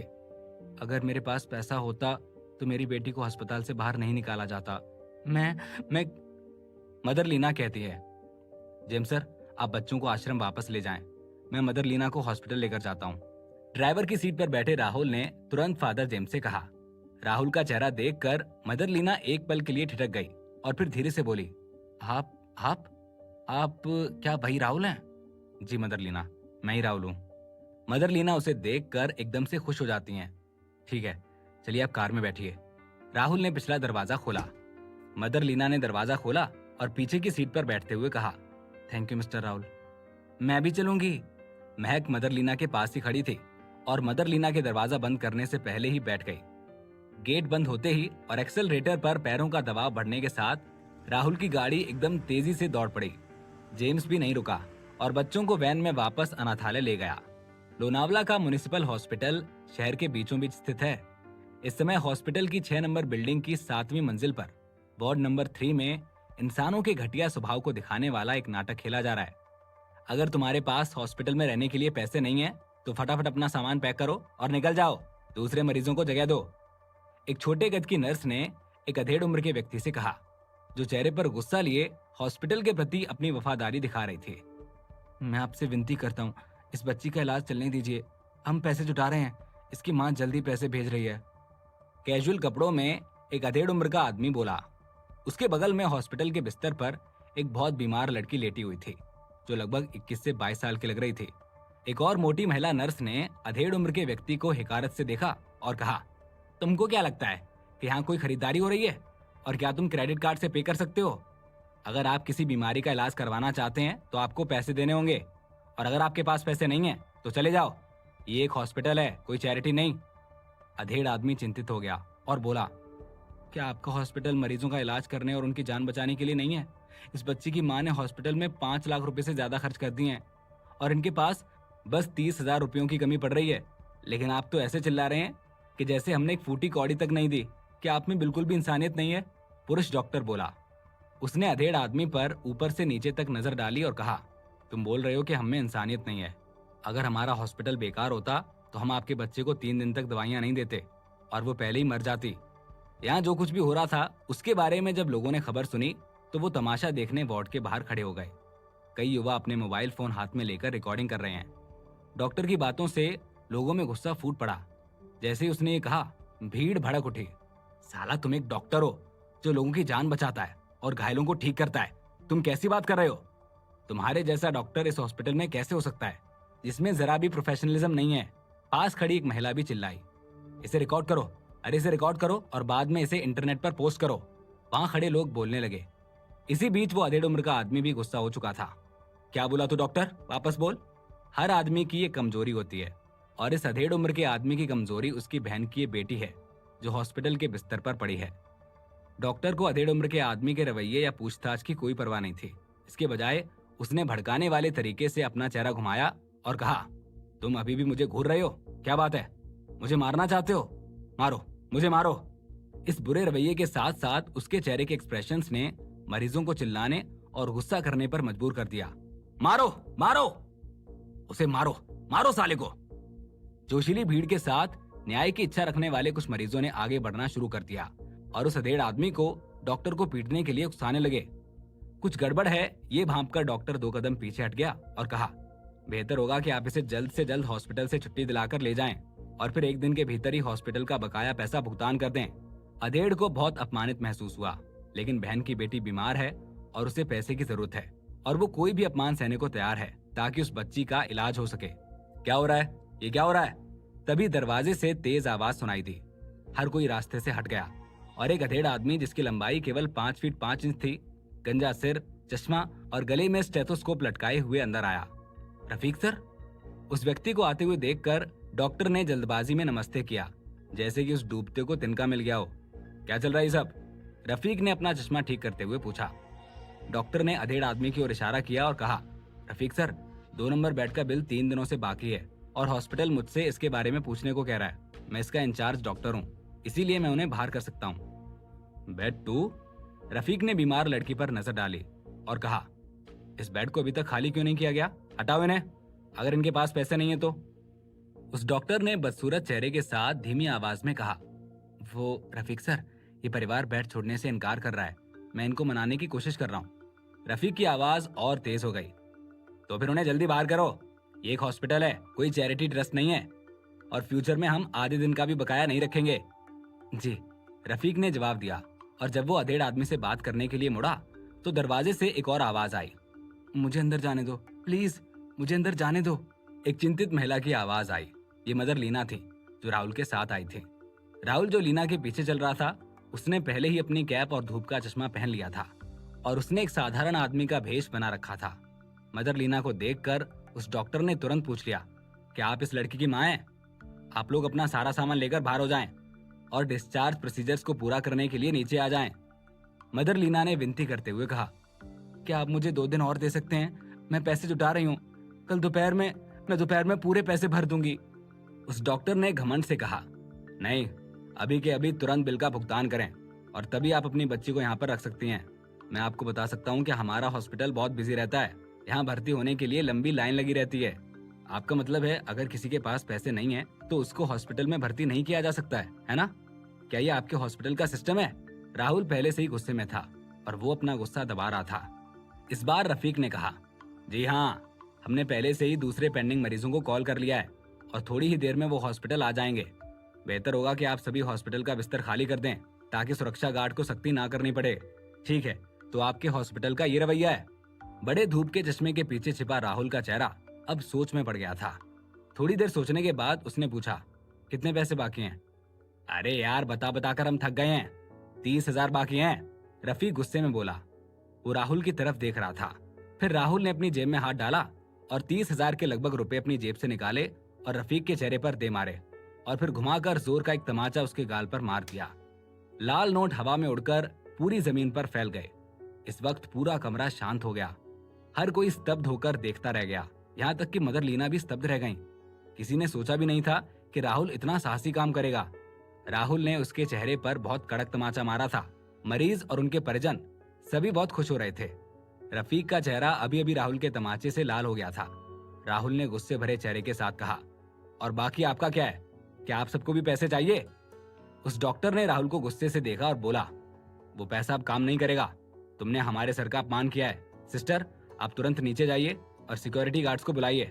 राहुल ने उसे मुस्कुराते हुए कहा, क्या तुम्हें सच में लगता है कि मुझे कुछ पता नहीं है? तुम्हारे हॉस्पिटल का रूल है कि आपको 1 सप्ताह के भीतर बकाया भुगतान करना होता है। अभी 3 दिन हुए हैं। तुम किसे बेवकूफ बना रहे हो? और वैसे भी पैसे मिलने के बाद आपके पास इस बच्ची को हॉस्पिटल से बाहर निकालने का कोई हक नहीं है। राहुल ने बड़ी बेबाकी से कहा। राहुल उस बच्ची के पास आया और उसे देखकर इत्मीनान से कहा, मैंने देखा है कि यहाँ बहुत से लोगों ने आप सबका वीडियो रिकॉर्ड कर लिया है। अगर मैंने आपका वो वीडियो हेल्थ ब्यूरो में भेजा तो आपके लिए बड़ी परेशानी होगी। रफीक, जो कि इतने सालों से चीफ डॉक्टर है, उसका आज तक ऐसा अपमान नहीं हुआ था। उसने गुस्से में कहा, हाँ हाँ ठीक है, दिखा देना वीडियो, पर तुमने मुझे मारा कैसे? पुलिस को बुलाओ, पुलिस को बुलाओ। ठीक है, मैं पुलिस का वेट करूंगा। राहुल को बिल्कुल भी परवाह नहीं थी। वैसे भी वो पहले भी पुलिस स्टेशन जा चुका था और वापस चला भी गया तो कोई नई बात नहीं होगी। ठीक है, तुम मेरा वेट करो। रफीक उदास चेहरे के साथ बाकी लोगों को वहां से ले गया। अधेड़ आदमी ने जब देखा कि वो लोग जा रहे हैं तो उसने जोर से चिल्लाकर कहा, सब चले जाओ। ये देखकर कि अब कोई मजा नहीं रहा है, वहां जमी भीड़ छटने लगी और लोग निकल गए। लीना, ये कौन है? ये देखकर कि सभी लोग जा चुके हैं, उस अधेड़ उम्र के आदमी ने पूछा। मदर लीना अपने होश में वापस आई और उसका परिचय दिया। मिस्टर राहुल, ये मेरे भैया हैं। भैया, ये मिस्टर राहुल हैं। नमस्ते। मदर लीना के भाई ने नीचे गिरे पैसे उठाए और वो वापस राहुल को सौंप दिए। राहुल ने पैसे वापस नहीं लिए और कहा, जी नहीं, ये पैसे लेकर आप नीचे कैशियर के पास जाओ और हॉस्पिटल के बकाया बिल का पेमेंट करो। क्या मदर लीना और उनके भाई राहुल से पैसे लेंगे? क्या राहुल उन्हें पैसों के लिए मना पाएगा? क्या राहुल उन बच्चों को फिल्म दिखा पाएगा? इस कहानी में क्या होगा आगे, जानने के लिए सुनते रहिए सुपरस्टार पापा, सिर्फ पॉकेट एफएम पर। अब ये मदर लीना पैसे लेने में झिझक रही थी, लेकिन उसे बेटी के लिए पैसों की जरूरत भी थी। मदर लीना, मैंने आपको ये रुपए ऐसे ही नहीं दिए हैं, बल्कि उधार दिए हैं, तो थोड़े समय बाद आप इन्हें वापस लौटा देना। राहुल ने मुस्कुराते हुए कहा। मदर लीना बहुत प्रेम से बोलती हैं, ठीक है, thank you so much mister Rahul. मैं आपसे वादा करती हूँ कि कुछ ही दिनों के अंदर ये रुपए मैं आपको वापस लौटा दूंगी। वैसे सच तो ये है कि मदर लीना की बेटी को लंबे इलाज की जरूरत है। उन्हें अभी दिए पैसे तो काम आ जाएंगे, लेकिन कुछ समय बाद उन्हें और भी पैसों की जरूरत पड़ेगी। मदर लीना के भाई ने सिर हिलाया और राहुल से कहा, ठीक है, मैं आपको ऑनलाइन अकाउंट में पैसे डाल दूंगा। हाँ हाँ, कोई बात नहीं है, ये तो बहुत ही छोटी रकम है। राहुल ने हाथ हिलाया और फिर बिस्तर पर चुपचाप लेटी हुई लड़की की तरफ अपना सिर घुमाकर उसकी ओर देखने लगा। महक ने उस लड़की के पास बैठते हुए कहा, ये सिस्टर जेनिफर हैं, ये बहुत अच्छी हैं। जेनिफर बिस्तर पर लेटी हुई थी। कीमोथेरेपी के कारण उसके बाल झड़ गए थे और चेहरा पीला पड़ गया था। वो बहुत दुबली पतली हो गई थी, लेकिन वास्तव में अभी भी उसकी नेचुरल सुंदरता वैसी की वैसी थी। ये न केवल सुंदर है, बल्कि वो कड़ी मेहनत से पढ़ाई भी करती हैं और अपनी क्लास में हमेशा फर्स्ट भी आती हैं। पिछले साल सिस्टर ने ड्रामा एकेडमी में टॉप ग्रेड में एडमिशन लिया था। सच में?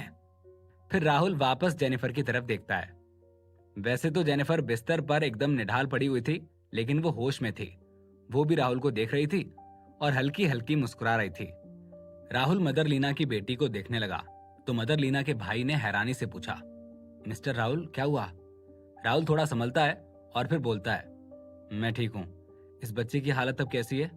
मदर लीना भी बिस्तर के पास बैठ गई और धीरे धीरे जेनिफर के सिर को सहलाते हुए बोली, डॉक्टर ने बोला है कि अभी उसकी कैंसर की पहली स्टेज है। अभी कीमोथेरेपी की शुरुआत है और मैंने एक्सपर्ट से भी कंसल्ट किया है।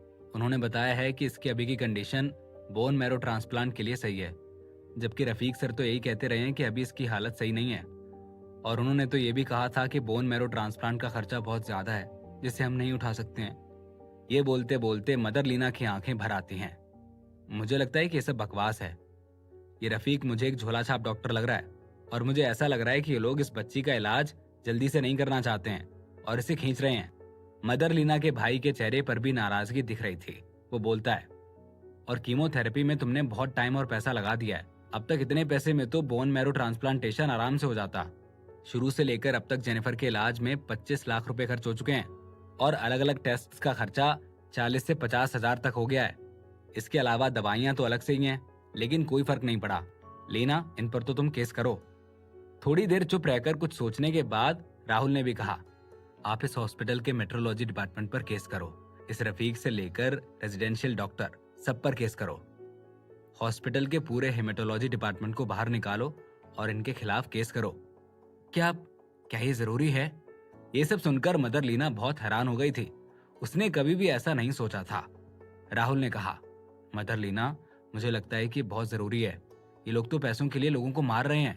अगर किसी के पास पैसा नहीं है तो पेशेंट ना तो एडमिट हो सकता है और ना ही दवाइयां ले सकता है। ये तो सीधा हत्या का ही मामला है। ये सब सुनकर मदर लीना के होठ फड़फड़ाने लगे। फिर वो एक लंबी आह लेकर बोली, लेकिन हम वकीलों का खर्चा नहीं उठा सकते हैं। अभी तो ये सब भूल जाओ। जब तक जेनिफर की बीमारी सही नहीं होती, हमें सब्र रखना होगा। हॉस्पिटल पर केस, ये सब अभी बहुत दूर की बातें हैं। फिर मदर लीना का भाई भी बोलने लगता है, हाँ, वैसे ये बात भी सही ही है। पहले ही गरीबी है, उसमें और आटा गीला क्यों ही करना। राहुल इस बात को निपटाते हुए बोलता है, कोई बात नहीं, मैं आप लोगों के लिए एक लॉयर करूंगा ताकि आपके पैसों का जो नुकसान हुआ है उसकी भरपाई हो जाए और जो पैसा मिले वो जेनिफर की फ्यूचर सर्जरी में काम आ जाए। क्या इससे उसका ऑपरेशन हो जाएगा? मदर लीना की आंखें चमक उठी। राहुल अपनी राहत भरी बातों से लोगों को हौसला दिलाने में बेस्ट है। उसके ये शब्द मदर लीना के दिल को छू गए। राहुल ने तुरंत कोई जवाब नहीं दिया, लेकिन उसने अपना मोबाइल फोन निकाला और पलाश को कॉल किया। उसका फोन कनेक्ट हो जाता है और राहुल बोलता है, हेलो पलाश, क्या यहाँ लोनावला में कोई अच्छा कैंसर हॉस्पिटल है क्या? पलाश ने कहा, हाँ है, वहाँ सिटी सेंटर हॉस्पिटल एक अच्छा हॉस्पिटल है। क्यों, क्या हुआ? तुम्हारा कोई रिश्तेदार बीमार है? मैं उस हॉस्पिटल के डायरेक्टर को बहुत अच्छे से जानता हूँ। अगर तुम बोलो तो मैं उनसे बात कर लूँ। राहुल ने जवाब दिया, नहीं, मेरे रिश्तेदार नहीं है। वो यहाँ के म्युनिसिपल हॉस्पिटल के हेमेटोलॉजी डिपार्टमेंट में मदर लीना की बच्ची जेनिफर एडमिट है। यहाँ के डॉक्टर्स ने उन्हें धोखा दिया है, उनसे बहुत पैसे लिए और उसके इलाज में देरी की। इसीलिए मैं उसको दूसरे हॉस्पिटल में शिफ्ट करना चाहता हूँ और मैं चाहता हूँ कि हमारी कंपनी के लीगल डिपार्टमेंट से तुम एक वकील को भी यहाँ पर भेज दो ताकि ये लोग इस हॉस्पिटल पर केस कर सकें। पलाश ने कहा, तुम जो भी बोल रहे हो उसका मतलब मुझे समझ में आ रहा है। मैं यहाँ से एक लॉयर भेजता हूँ, वो इस फील्ड में एक्सपर्ट है। हाँ, ये ठीक है, राहुल जवाब देता है। हाँ चलो, ऐसा ही करते हैं। पलाश ने ये कहकर फोन रख दिया। राहुल भी फोन को रखता है और मदर लीना के भाई से बोलता है, चलो हो गया भैया, आप जाइए और हॉस्पिटल का पूरा बिल भर दीजिए और डिस्चार्ज का प्रोसीजर चालू कर दीजिए। मैं जेनिफर को दूसरे हॉस्पिटल में शिफ्ट करने की तैयारियां करता हूँ। रास्ते से हट जाओ, रास्ते से हट जाओ। मदर लीना अभी उलझन में ही थी और सोच ही रही थी कि अब क्या करें, तभी दरवाजे के बाहर से शोरगुल की आवाज आने लगी। उसके तुरंत बाद डॉक्टर और रफीक सिक्योरिटी गार्ड्स के साथ गुस्से में अंदर घुसे। यही है वो लड़का। राहुल की तरफ इशारा करते हुए वो रफीक बोलता है, इसी ने मुझे हॉस्पिटल में पीटा था और यहाँ तक कि इन लोगों का हॉस्पिटल के बिल में अमाउंट बाकी है, तब भी इन्होंने बिस्तर पर कब्जा किया हुआ है और वापस जाने से मना कर दिया है। इन सभी को पकड़ लो और पास के पुलिस स्टेशन में ले जाओ। राहुल वहां पर खड़े बहुत सारे सिक्योरिटी गार्ड्स की तरफ देखकर हंसते हुए बोला, क्या सच में? इन दुष्टों पर तो केस कर देना चाहिए। क्या तुम हमें मारोगे? तभी कमरे की बाहर की तरफ भीड़ इकट्ठा हो गई। राहुल गुस्से में आंखें घुमाकर जोर से चिल्लाया, आओ देखो, इन कमीनों ने पेशेंट के इलाज में देरी की है।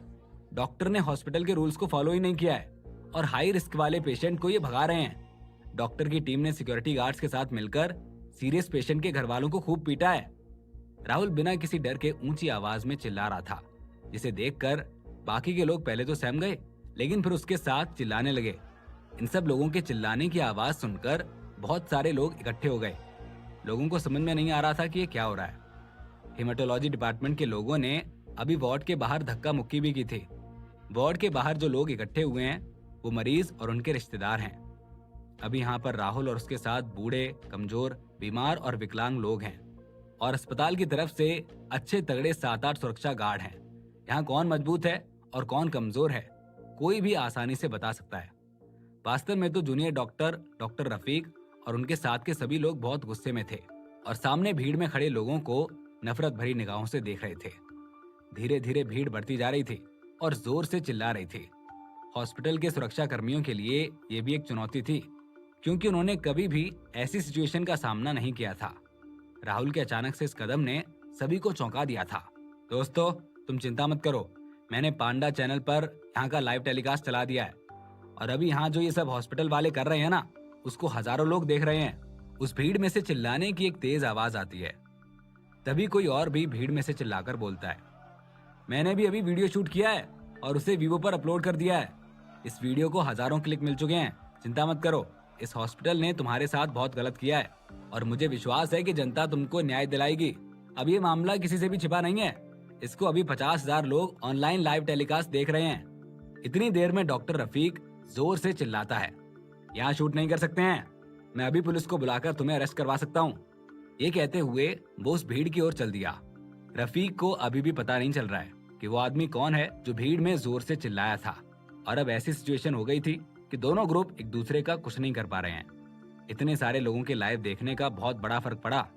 हॉस्पिटल वाले कुछ नहीं कर सके और बस एक दूसरे का मुंह ताकते रहे। राहुल ने मदर लीना को हॉस्पिटल के कैशियर तक ले जाने का अरेंजमेंट किया और इस समय बाकी के लोग हॉस्पिटल के सिक्योरिटी गार्ड्स और जूनियर डॉक्टर्स को घूर रहे थे। ये सब हॉस्पिटल वालों के लिए बहुत ही शर्मनाक था। म्युनिसिपल हॉस्पिटल के प्रेसिडेंट ऑफिस में सुबह के समय में हॉस्पिटल के प्रेसिडेंट दया सिंह अपनी कुर्सी पर बैठे हुए कुछ फाइल्स देख रहे थे। तभी अचानक से उनके सेक्रेटरी ने उनके कैबिन का दरवाजा नॉक किया और अंदर आ गया। दया सिंह जी ने अपना सफेद कोट पहना, टाइम देखा और बोला, तुम इतनी जल्दी कैसे आ गए? क्या मैंने तुमसे बोला नहीं था कि मुझे 12:30 के पहले डिस्टर्ब नहीं करना? सेक्रेटरी ने उससे कहा और अपना मोबाइल फोन दया सिंह को दिया और बोला, सर ये बहुत ज्यादा इंपॉर्टेंट है, आप ये देखिए। दया सिंह मन में शंका करते हुए अपने सेक्रेटरी का मोबाइल लेता है और देखता है कि मोबाइल फोन में लाइव टेलीकास्ट चैनल खुला हुआ है और इसमें लाइव टेलीकास्ट चल रहा है। उसमें एक नजर डालने के बाद दया सिंह बोला, क्या ये हमारे हॉस्पिटल की 6 नंबर बिल्डिंग नहीं है? इस वीडियो में ये रफीक क्या कर रहा है? क्या वो सिक्योरिटी गार्ड के साथ पेशेंट को भगा रहा है? जी देखते रहिए बस। सेक्रेटरी अब वीवो पर क्लिक करके उसमें अपलोड हुआ वीडियो दिखाता है। सेक्रेटरी की बातें सुनने के बाद दया सिंह ने अपनी टेबल पर जोर से हाथ पटका। क्या बकवास है ये? क्या ये जूनियर डॉक्टर भी ऐसा कर सकता है? वो एक मरीज से ऐसे कैसे बात कर सकता है? और यहाँ ये रफीक क्या कर रहा है? सेक्रेटरी बेबस होकर बोलता है, क्योंकि उसने ऐसे हालात का सामना पहले कभी नहीं किया था।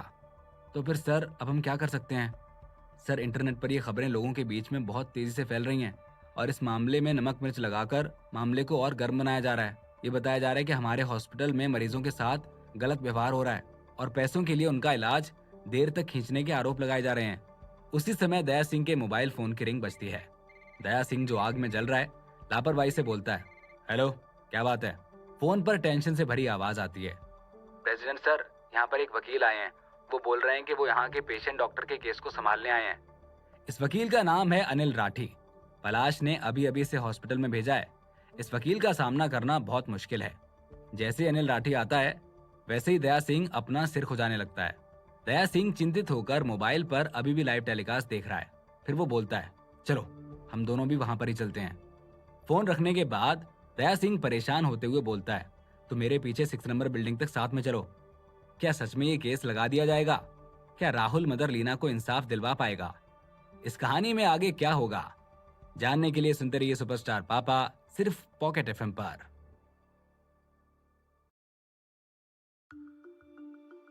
वार्ड में मदर लीना, जिन्होंने हॉस्पिटल का बिल भरा और डिस्चार्ज की सारी फॉर्मेलिटीज पूरी की, वो अब वापस लौट आई थी।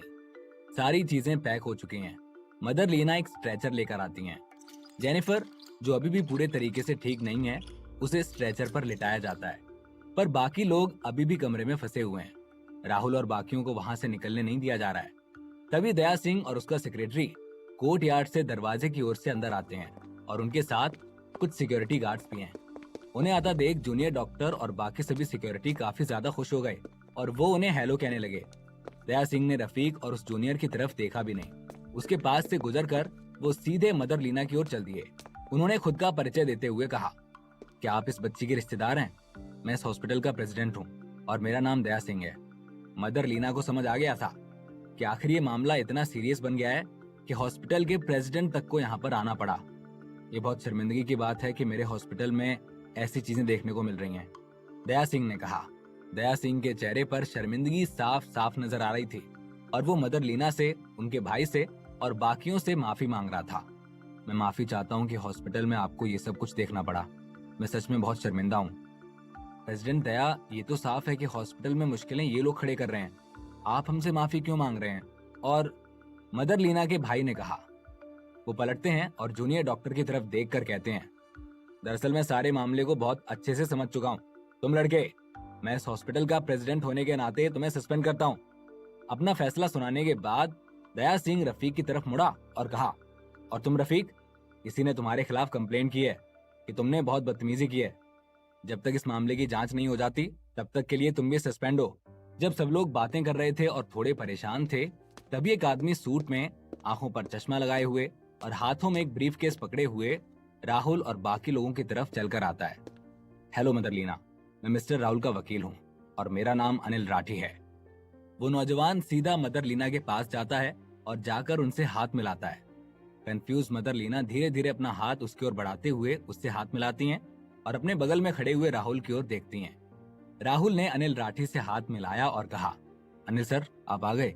चलिए, अब जो कुछ भी है मैं सब आपके ऊपर छोड़ देता हूँ, आप अपना काम कीजिए। अनिल राठी ने हामी भरी और कहा, ठीक है। मिस्टर पलाश ने पहले से ही सिटी सेंटर हॉस्पिटल के डायरेक्टर से बात कर ली है। जब आप हॉस्पिटल जाइएगा तो एक बार उनसे मिल लीजिएगा। वहां से वो सीधे सिटी सेंटर हॉस्पिटल में पहुंचे तो वहां के डायरेक्टर ने सब कुछ अरेंज कर रखा था। बाकी के मेडिकल टेस्ट करते करते दोपहर के 2 बज चुके थे। मदर लीना और उनके भाई राहुल के बहुत शुक्रगुजार हैं। उन दोनों ने राहुल से काफी ज्यादा रिक्वेस्ट की कि वो लंच उनके साथ करें, पर राहुल उनसे और बाकी लोगों से ये कहकर निकल गया कि वो काफी ज्यादा बिजी है। पर जाने से पहले उसने मदर लीना को 1 लाख रुपए का चेक दिया और वहां से निकल गया। वक्त कितना जल्दी गुजर जाता है मालूम ही नहीं चलता। टीवी शो के पोस्ट प्रोडक्शन से लेकर और फिर पूरे देश में फेरी शो की पब्लिसिटी होना, ये सब कुछ एक एक करके एक ऑर्डर में होता जा रहा है।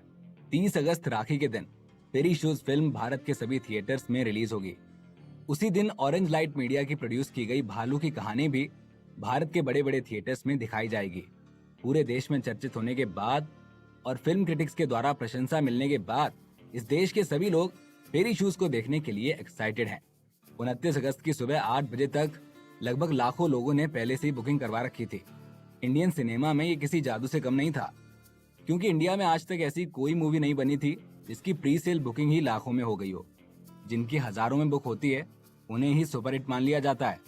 और तो और ये सिर्फ एडवांस बुकिंग का आंकड़ा है और अभी भी बहुत सारे टिकट बाकी हैं जो मूवी के पहले दिन खरीदे जाने हैं। लाखों का आंकड़ा पार करते ही इसने 20 साल का रिकॉर्ड तोड़ दिया था। इस साल की पहली बारिश हर साल के मुताबिक थोड़ी पीछे है। 30 अगस्त के दिन वहां पर काफी अच्छी बारिश हुई थी और पुणे तो मौसम के मामले में काफी ज्यादा नाजुक है। पुणे सिनेमा पुणे का पहला 5 स्टार सिनेमा हॉल है और तो और ये पुणे इंटरनेशनल फिल्म फेस्टिवल का मेन वेन्यू भी था, जहां फिल्म का प्रीमियर और बाकी इवेंट्स भी अक्सर होते रहते हैं। सुबह के 6 बजे के लगभग करीब 400 लोग पुणे सिनेमा हॉल के बाहर खड़े थे टिकट खरीदने के लिए और शहर में बारिश जारी थी। अगर आप बाहर 20 से 25 मिनट तक खड़े रहे तो आपके बाल और आपके कपड़े पूरी तरह से भीग जाएंगे। पर ये बारिश भी इन लोगों के जोश को रोक नहीं पा रही थी। सुबह के 8:30 बजे पुणे सिनेमा हॉल का टिकट ऑफिस खुला और लोग दौड़कर टिकट ऑफिस की तरफ भागने लगे। ऐसा लग रहा था कि जैसे कि उन्हें डर है कि अगर वो देर से पहुंचे और उन्हें टिकट नहीं मिल पाया तो वो फिल्म नहीं देख पाएंगे। आज राखी है और आज के दिन 5 फिल्में रिलीज हो रही हैं। ये लोगों के लिए बहुत मजेदार बात है। पुणे सिनेमा हॉल में टिकट खरीदने के लिए कुल 5 खिड़कियां हैं, ठीक वैसे ही जैसे रेलवे स्टेशन पर होती हैं, और वहां पर सिक्योरिटी गार्ड्स घूम रहे हैं ताकि वहां पर शांति बनी रहे और हर कोई वहां शांति से टिकट लेने का वेट कर रहा है। रोमांटिक मूवीज की टिकट ज्यादातर कपल ले रहे हैं और वो भी 1 या 2, लेकिन जब बात फेरी शूज की आ रही थी तो 8 और 10 टिकट ली जा रही थी, बस इस डर से कि अगर वो लेट हुए तो शायद उन्हें टिकट नहीं मिल पाएगी। शांतिपूर्वक लगभग आधे घंटे तक टिकट की बिक्री होती रही, लेकिन अचानक से टिकट की लाइन में थोड़ी हलचल हुई और ये तब हुआ जब एक आदमी की बारी आई। वो कम से कम 30 साल की उम्र का होगा।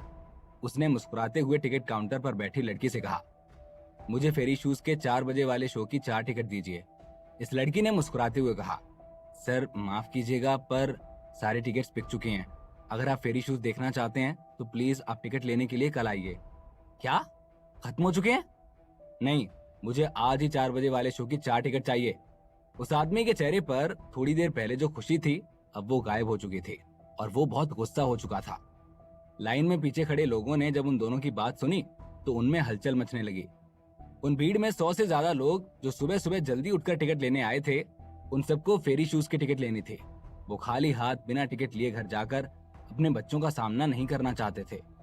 आजकल के बच्चे घर के छोटे नहीं बड़े होते हैं। बड़ों को उनसे ही डर लगता है कि कहीं वो नाराज ना हो जाएं।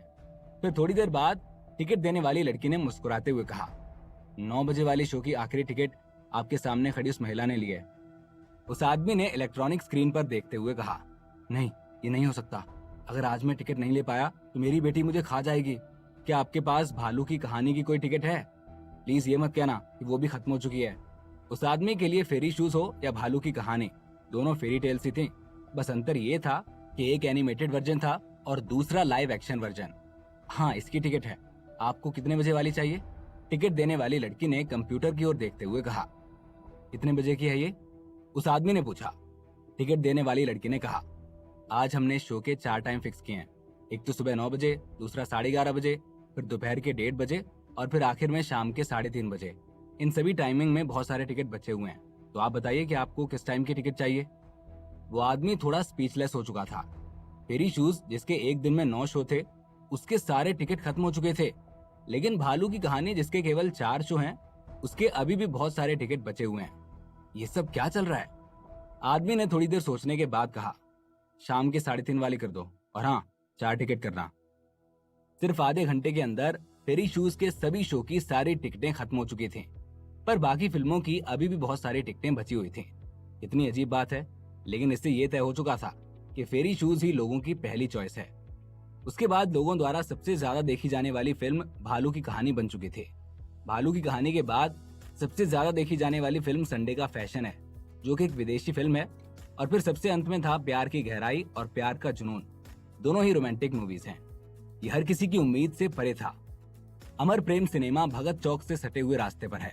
ये पुणे का बहुत फेमस सिनेमा हॉल है और इसकी स्क्रीनिंग हॉल पुणे में सबसे बड़ी है। 30 अगस्त सुबह 8:50 पर फेरी शूज की वर्ल्ड प्रीमियर थी। उस वक्त सिनेमा हॉल में आधे से ज्यादा बच्चे ही थे। या तो वो अपने माँ बाप के साथ आए थे या वो अपने दादा दादी के साथ आए थे। और सारे बच्चे बहुत ही ज्यादा एक्साइटेड हैं। और वो बच्चे जो अकेले आए हैं, उनमें से अधिकतर राहुल या मिली के फैन हैं। ये सारे फैन बहुत ही उम्मीद के साथ इस फिल्म को देखने आए हैं। अमर प्रेम के पहले हॉल में लगभग 1300 दर्शक एक एक करके अंदर जा रहे हैं। इस वक्त स्क्रीन पर 5 मिनट का ऐड चल रहा है। जैसे ही 5 मिनट खत्म हुए तब पूरे 9 बज चुके थे। धीरे धीरे हॉल की एक लाइट धीमी होती चली गई और स्क्रीन की लाइट बढ़ती चली गई। हॉल में जहां अभी थोड़ी देर पहले काफी हलचल मची हुई थी, लाइट के धीमे होते ही बिल्कुल सन्नाटा छा गया। राहुल, मिली और सोना, ये तीनों नंबर 1 हॉल के 2nd फ्लोर पर बैठे हुए थे। इन लोगों ने थिएटर की सबसे अच्छी सीट बुक कर रखी थी। आखिर वो तीनों के तीनों उस एनिमेशन फिल्म के वॉइस एक्टर हैं और राहुल तो इस फिल्म का असली ऑथर भी है। वो जानना चाहता था कि ऑडियंस इस फिल्म को देखने के बाद कैसा रिएक्ट कर रही है। अपने पिछले जन्म में राहुल म्यूजिक से जुड़ा हुआ था और फिर बाद में वो एडमिनिस्ट्रेशन डिपार्टमेंट में चला गया और फिर वो अच्छी खासी एंटरटेनमेंट कंपनी का एग्जीक्यूटिव डायरेक्टर बन गया। उस वजह से उसे कभी टाइम ही नहीं मिला कि वो कुछ और ट्राई करे। इस जन्म में राइटिंग हो, डबिंग हो, एक्टिंग हो या फिर फिल्म डायरेक्शन, राहुल ये सब कुछ पहली बार ट्राई कर रहा था। असल में राहुल अपनी इन कोशिशों को लेकर ऑडियंस का रिएक्शन जानना चाहता था। मूवी स्टार्ट होने वाली थी, पर मूवी स्टार्ट होने से पहले स्क्रीन पर ट्रांसमिशन हेडक्वार्टर से मिला परमिट दिख रहा था। फिर न्यू आर्टिस्ट मीडिया का लोगो नजर आया और लोगो के बाद फिल्म ऑफिशियली स्टार्ट हुई। ऑडियंस ध्यान से बड़ी स्क्रीन की तरफ देख रही थी। उन्हें डर था कि वो कहीं कुछ मिस ना कर दें। इस वक्त फेरी शूज फिल्म का जो गाना बज रहा था, उससे मिली ने गाया था। म्यूजिक के साथ साथ स्क्रीन पर सिंड्रेला की एक पिक्चर सामने आ गई। लेकिन अगर किताबों वाली सिंड्रेला की पिक्चर और इस मूवी वाली सिंड्रेला को कंपेयर किया जाए तो मूवी की सिंड्रेला ज्यादा खूबसूरत है। इस खूबसूरत सी तस्वीर ने सभी का ध्यान स्क्रीन की ओर खींच लिया। मूवी शुरू हो चुकी थी। धीरे धीरे म्यूजिक चल रहा है और कुछ एनिमेटेड सीन्स स्क्रीन पर नजर आ रहे हैं। इंट्रोडक्शन में लिखे कुछ टेक्स्ट भी स्क्रीन पर नजर आ रहे हैं। Original work Rahul, director Shaunak, assistant director Rahul, voice actors Cinderella Mili, राजकुमार राहुल, म्यूजिक डायरेक्टर राहुल। ऐसे करते हुए फेरी शूज के मेन क्रिएटिव स्टाफ का इंट्रोडक्शन हो गया। पर इस फिल्म में सबसे ज्यादा अहम किरदार राहुल का है, क्योंकि राहुल ने अकेले ही बहुत सारे हिस्सों को खुद संभाला है। जैसे इंट्रोडक्शन खत्म होता है, स्क्रीन पर एक ब्राउन कलर की किताब नजर आती है, जिस पर किताब में एक जूते की पिक्चर बनाई गई थी। फिर धीरे धीरे वो किताब खुलती है और उस किताब के अंदर कई अलग अलग तरह की तस्वीरें बनाई गई होती हैं। जब उस किताब की तस्वीरें खत्म हो जाती हैं, तब पीछे से एक आवाज आती है। बहुत साल पहले की बात है, एक बहुत दूर जगह में एक राज्य था। पीछे से आने वाली आवाज बहुत ज्यादा अट्रैक्टिव थी और बच्चों के साथ इमोशनली कनेक्ट कर पा रही थी। हॉल में बैठे सारे बच्चे सीधे बैठ गए और ध्यान से उस आवाज को सुनने लगे। वो इंसान अपनी बेटी को सारी खुशी देना चाहता था, लेकिन उसे लगता था कि वो उसे उसकी माँ का प्यार नहीं दे पा रहा है। इसीलिए उसने दूसरी शादी कर ली, पर उसकी दूसरी बीवी की उम्र उसकी बेटी सिंड्रेला की जितनी ही थी। इस कहानी को सुनते सुनते ऑडियंस फेरी टेल की दुनिया में आ चुकी है। क्या लोगों को ये फिल्म पसंद आएगी? क्या राहुल गाना गाने के अलावा फिल्म बनाने में भी महारत हासिल कर लेगा? इस कहानी में क्या होगा आगे, जानने के लिए सुनते रहिए सुपरस्टार पापा, सिर्फ पॉकेट एफएम पर।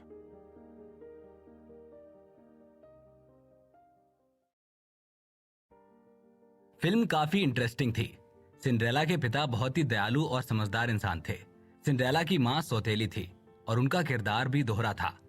सिंड्रेला के पिता के मरने के पहले वो एक दयालु और प्यार करने वाली लेडी दिखाई गई, जो सिंड्रेला से बेहद प्यार करती है। पर पिता की मृत्यु के बाद सिंड्रेला की माँ एक क्रूर और बुरी महिला बन जाती है। अब वो अपने असली रूप में आकर सिंड्रेला को तकलीफ देना शुरू कर देती है। स्क्रीन पर चल रही पिक्चर सच में दमदार थी और सिंड्रेला की कहानी कह रही थी। नैरेटर की आवाज लोगों को काफी सुकूनदायक लग रही थी और लोगों को सिंड्रेला की कहानी के साथ जोड़ने में हेल्प कर रही थी। शुरुआत से ही ऑडियंस को काफी अच्छा लग रहा था। स्क्रीनिंग हॉल में सभी काफी उत्सुक थे। लगभग आधी फिल्म के बाद इंटरवल हुआ। इस मोमेंट पर ही ऑडियंस में खुसर पुसर चालू हो गई थी और बच्चों ने धीमी आवाज में बोलना शुरू कर दिया था। मम्मा, इस फिल्म का म्यूजिक कितना अच्छा है। दादाजी, क्या सारी फेरी टेल बुक सच्ची होती हैं? मुझे सिंड्रेला की सौतेली माँ और दोनों बहनें बिल्कुल पसंद नहीं आई। बच्चों ने अपनी पसंद और नापसंद के हिसाब से किरदारों को जज करना शुरू कर दिया। वैसे तो बच्चों ने सिंड्रेला के बारे में पहले भी पढ़ा हुआ है, पर जब उन्होंने कलर्ड ग्लासेस के साथ फिल्म देखी तो उसका अनुभव उनके लिए बहुत अलग और काफी अच्छा रहा। बच्चे बहुत गंभीरता से डिस्कस कर रहे थे कि उन्हें कौन सा कैरेक्टर अच्छा लगा और कौन सा कैरेक्टर एनोइंग लग रहा था। बच्चों के साथ बड़े भी इस फिल्म को पसंद कर रहे थे। एनिमल्स ने कलरफुल कपड़े पहने हुए थे और वो बहुत फनी वे में बात कर रहे थे। कैट्स और लेजी डॉग्स, ढेर सारी चीजें थी जो बच्चों को सच में पसंद आ रही थी। छोटे से एनिमल फिल्म में दौड़ते, भागते, कूदते दिखाए गए थे। उनकी डबिंग बहुत इंटरेस्टिंग थी। चाहे वो बात कर रहे हो या गाना गा रहे हो, वो बच्चों को अट्रैक्टिव लग रहे थे।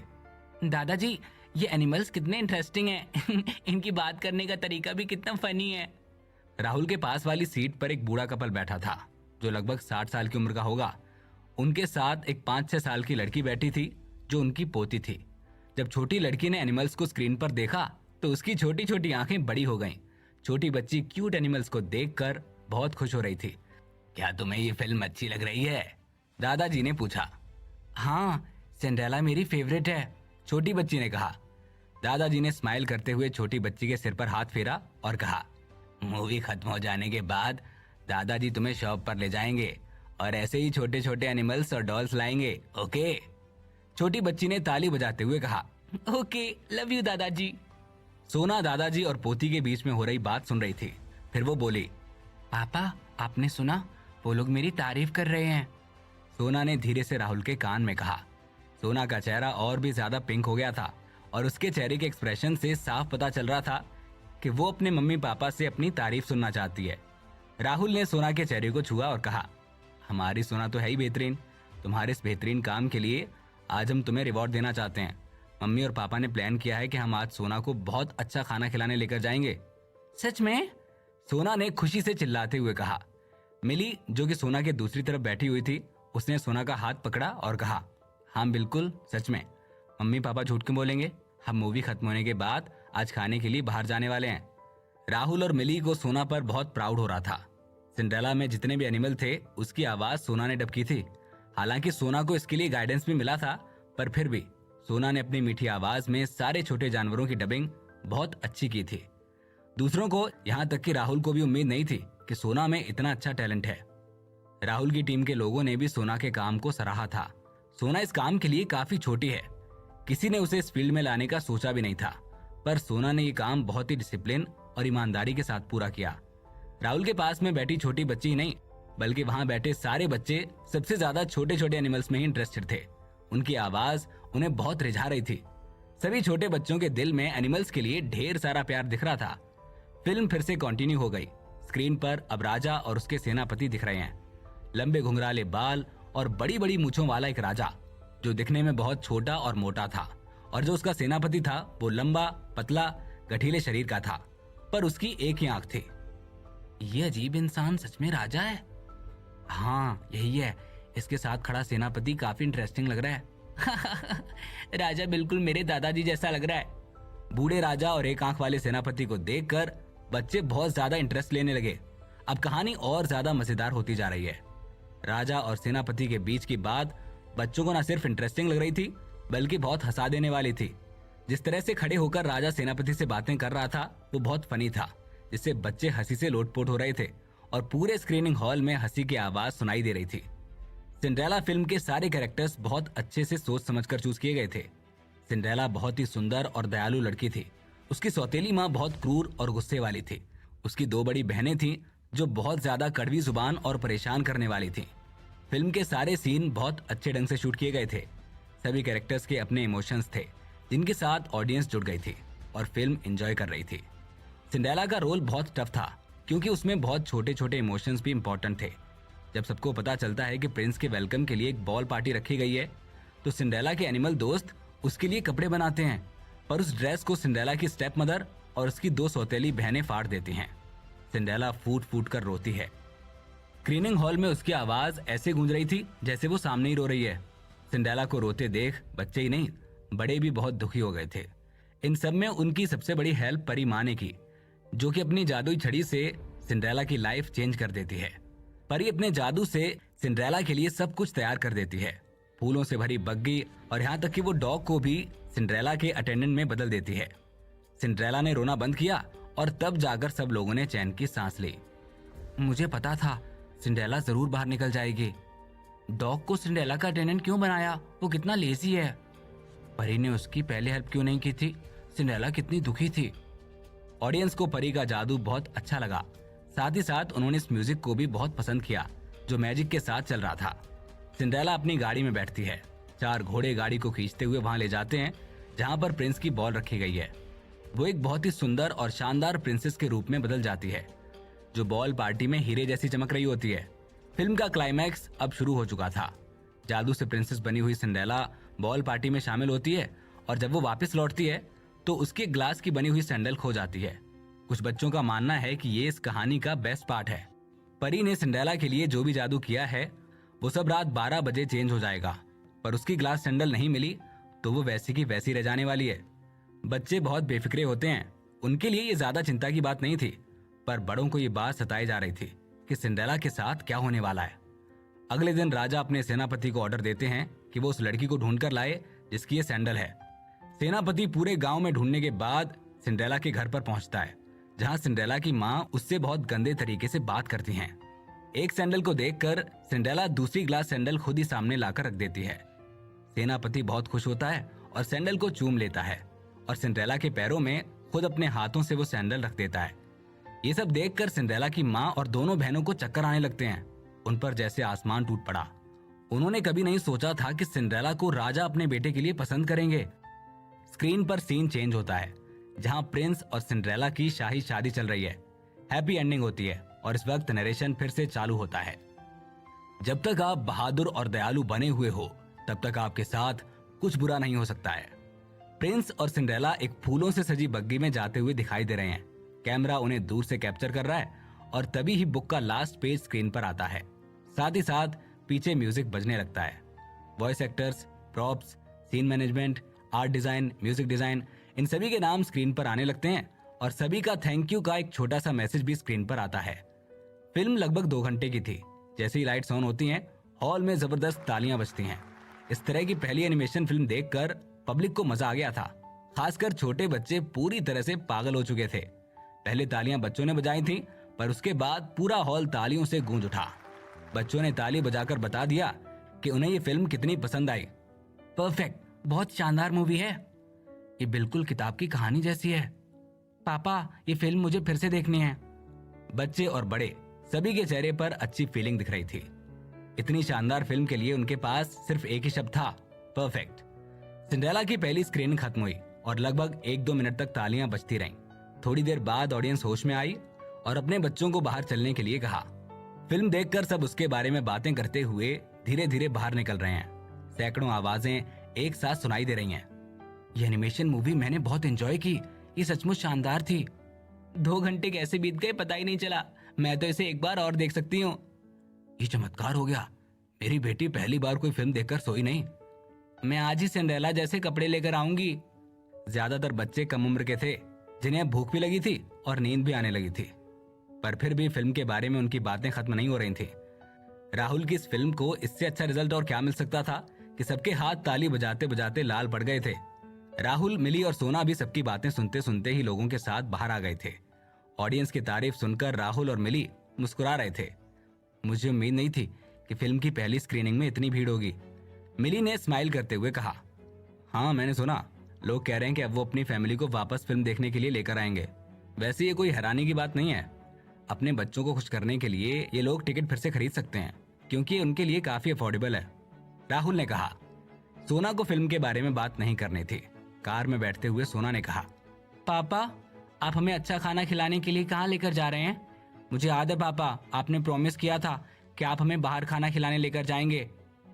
ओहो बुक्खड़ बच्ची, पहले शॉपिंग मॉल जाएंगे, कुछ शॉपिंग करेंगे और उसके बाद हम एक पुराने और फेमस रेस्टोरेंट में खाना खाने जाएंगे, ठीक है?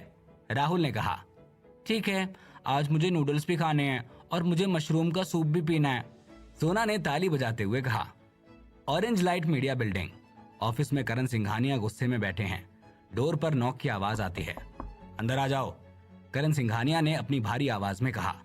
एक 30 साल की उम्र की लड़की जो बहुत सुंदर दिख रही थी, अपने हाथ में डॉक्यूमेंट फाइल लेकर अंदर आती है। उसे देखकर करण सिंघानिया थोड़ा अच्छा फील करते हैं और पूछते हैं, ये क्या है? सर, ये हमारी फिल्म की आज की अपडेट है। ये एक्चुअली हमारी बॉक्स ऑफिस पर अटेंडेंस है, फीमेल सेक्रेटरी ने कहा। कितने? करण ने पूछा।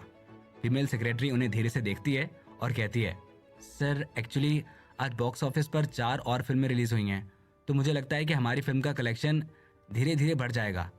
मुझे तुम्हारी राय नहीं चाहिए, मुझे बताओ हमारी फिल्म का कलेक्शन कितना हुआ और कितनी टिकट बिकी? करण ने चिल्लाकर कहा। क्या मेरी फिल्म के आंकड़े राहुल की फिल्म से कमजोर हैं? अरे तुम बोलती क्यों नहीं हो? सर 10 लाख रुपए की टिकट बिकी हैं, लड़की ने डरते हुए कहा। करण सिंघानिया ने लड़की के हाथ से डॉक्यूमेंट की फाइल खींचकर जमीन पर फेंक दी और कहा, क्या कहा तुमने? 10 लाख रुपए? अभी के अभी बड़े थिएटर्स में कॉल करो और पता करो कि आज के फिगर्स क्या कह रहे हैं। मुझे यकीन है कि उनके पास कोई ना कोई रास्ता होगा फिल्म के कलेक्शन को बढ़ाने के लिए। सेक्रेटरी ने डॉक्यूमेंट्स उठाए और हाँ कहकर चली गई। दिन बहुत जल्दी गुजर गया।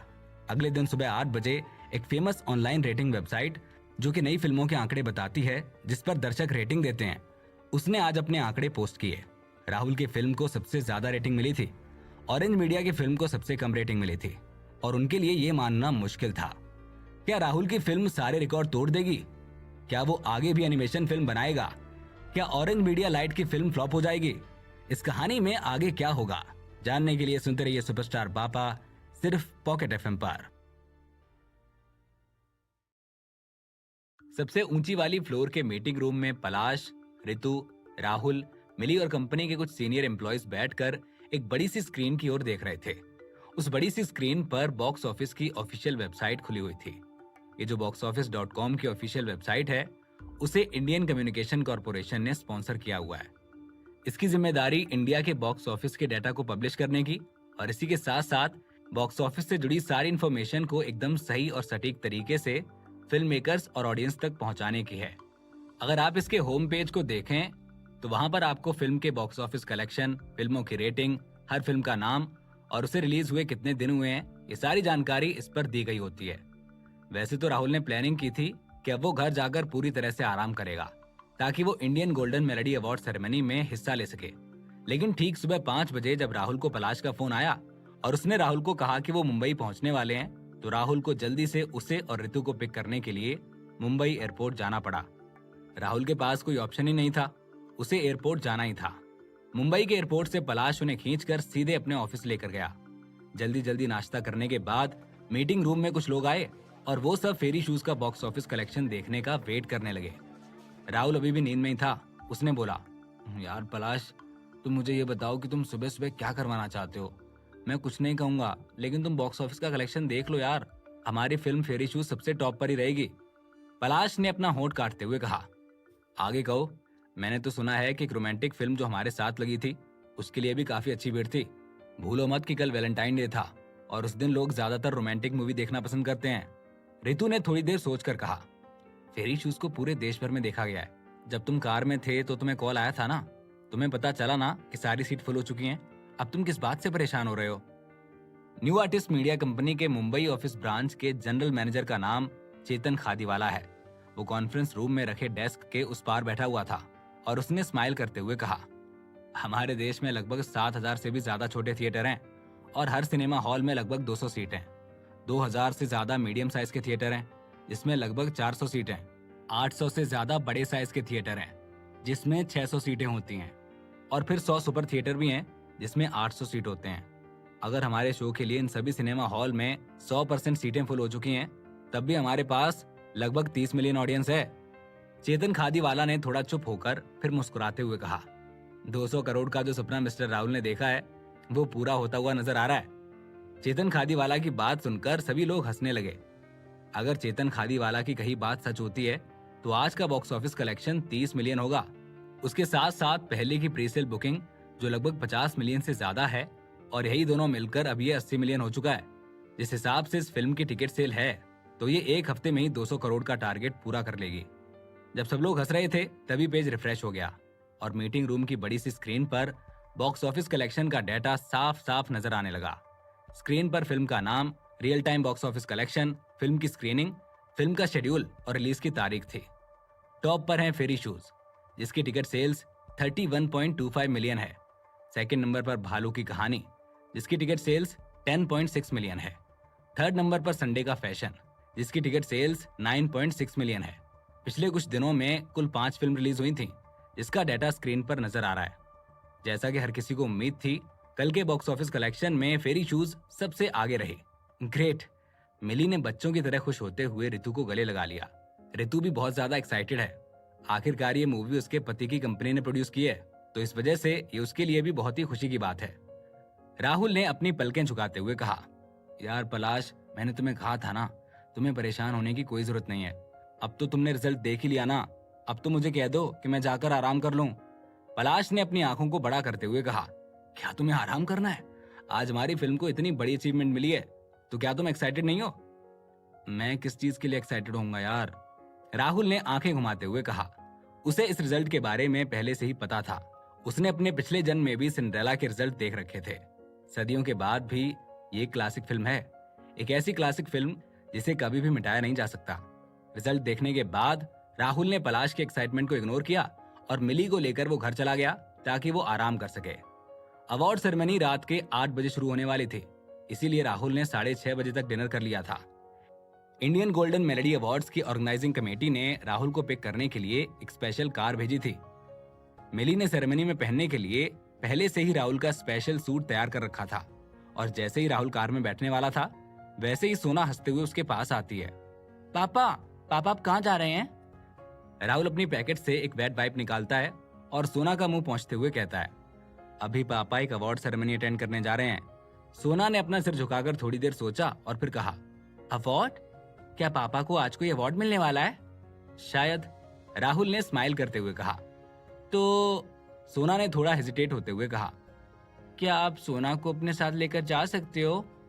राहुल थोड़ी देर के लिए शॉक हो गया था, पर जब उसने सोना की आंखों में एक्साइटमेंट देखी तो उसने कहा, हाँ बिल्कुल लेकर जा सकता हूँ, लेकिन सोना को पापा की बात माननी पड़ेगी। फिर सोना ने कहा, हाँ सोना तो बहुत अच्छी बच्ची है, तो चलिए फिर चलते हैं। ये कहते हुए सोना ने राहुल को हक कर लिया। पर तुम ऐसे तो नहीं जा सकती ना? राहुल ने इंडियन गोल्डन मेलेडी अवार्ड की ऑर्गेनाइजिंग कमेटी से आए स्टाफ को थोड़ी देर रुकने के लिए कहा और फिर सोना को लेकर घर के अंदर चला गया। थोड़ी देर बाद सोना पिंक कलर के कपड़ों में बाहर निकली। उसके कपड़े पिंक, उसका हेयर बैंड पिंक, उसके जूते पिंक, वो पूरी तरह से पिंक की पिंक लग रही थी। ठंड का मौसम था, इसीलिए सोना ने इतने सारे कपड़े पहने हुए थे। दोनों बाप बेटी तैयार होकर घर से बाहर निकले, कार में बैठे और मेन वेन्यू पर पहुंच गए। वहां पहले से ही काफी ज्यादा लोगों की भीड़ लगी हुई थी। स्टेडियम के दोनों साइड वाले रास्तों पर पुणे के लोगों की भीड़ लगी हुई थी, जिन्हें पहले से ये खबर मिल चुकी थी। और तो और वहां लगभग 10,000 अलग अलग स्टार के फैंस हैं। जब राहुल सुना का हाथ पकड़कर कार से बाहर निकला तो बड़े बड़े मीडिया हाउस के रिपोर्टर और वेबसाइट चैनल के इंटरव्यूअर हैरान हो गए। थोड़ी देर के लिए वो हैरान हुए और फिर उनकी आंखें चमक उठी। अरे, ये तो राहुल के साथ उसकी बेटी सोना है। इंटरव्यू एरिया में बैठे लोगों के बीच में से एक लंबे से आदमी ने जोर से चिल्लाया। सभी लोग राहुल और सोना की पिक्चर्स क्लिक करने लगे। कुछ देर तक उस एरिया में सिर्फ पिक्चर्स क्लिक करने की आवाज ही आ रही थी और फ्लैश की रोशनी से पूरा एरिया चमक उठा था। राहुल के लिए ये सब कुछ नया नहीं था। अपने पिछले जन्म में न जाने ही कितनी ऐसी पार्टीज को राहुल ने अटेंड किया था। और बात अगर सिर्फ पिक्चर्स लेने की है तो राहुल का क्या ही जाता है, लेने दी जाए पिक्चर्स। सोना जो राहुल के पीछे चल रही थी, इतने सारे रिपोर्टर्स को एक साथ देखकर वो थोड़ा घबरा गई और उसने खुद को राहुल के पीछे छिपा लिया। वहां मौजूद सभी फैन राहुल को देखकर जोर जोर से चिल्लाने लगे, राहुल। राहुल सोना के साथ अंदर जा ही रहा था कि तभी एक म्यूजिक ने राहुल का ध्यान अपनी ओर खींचा।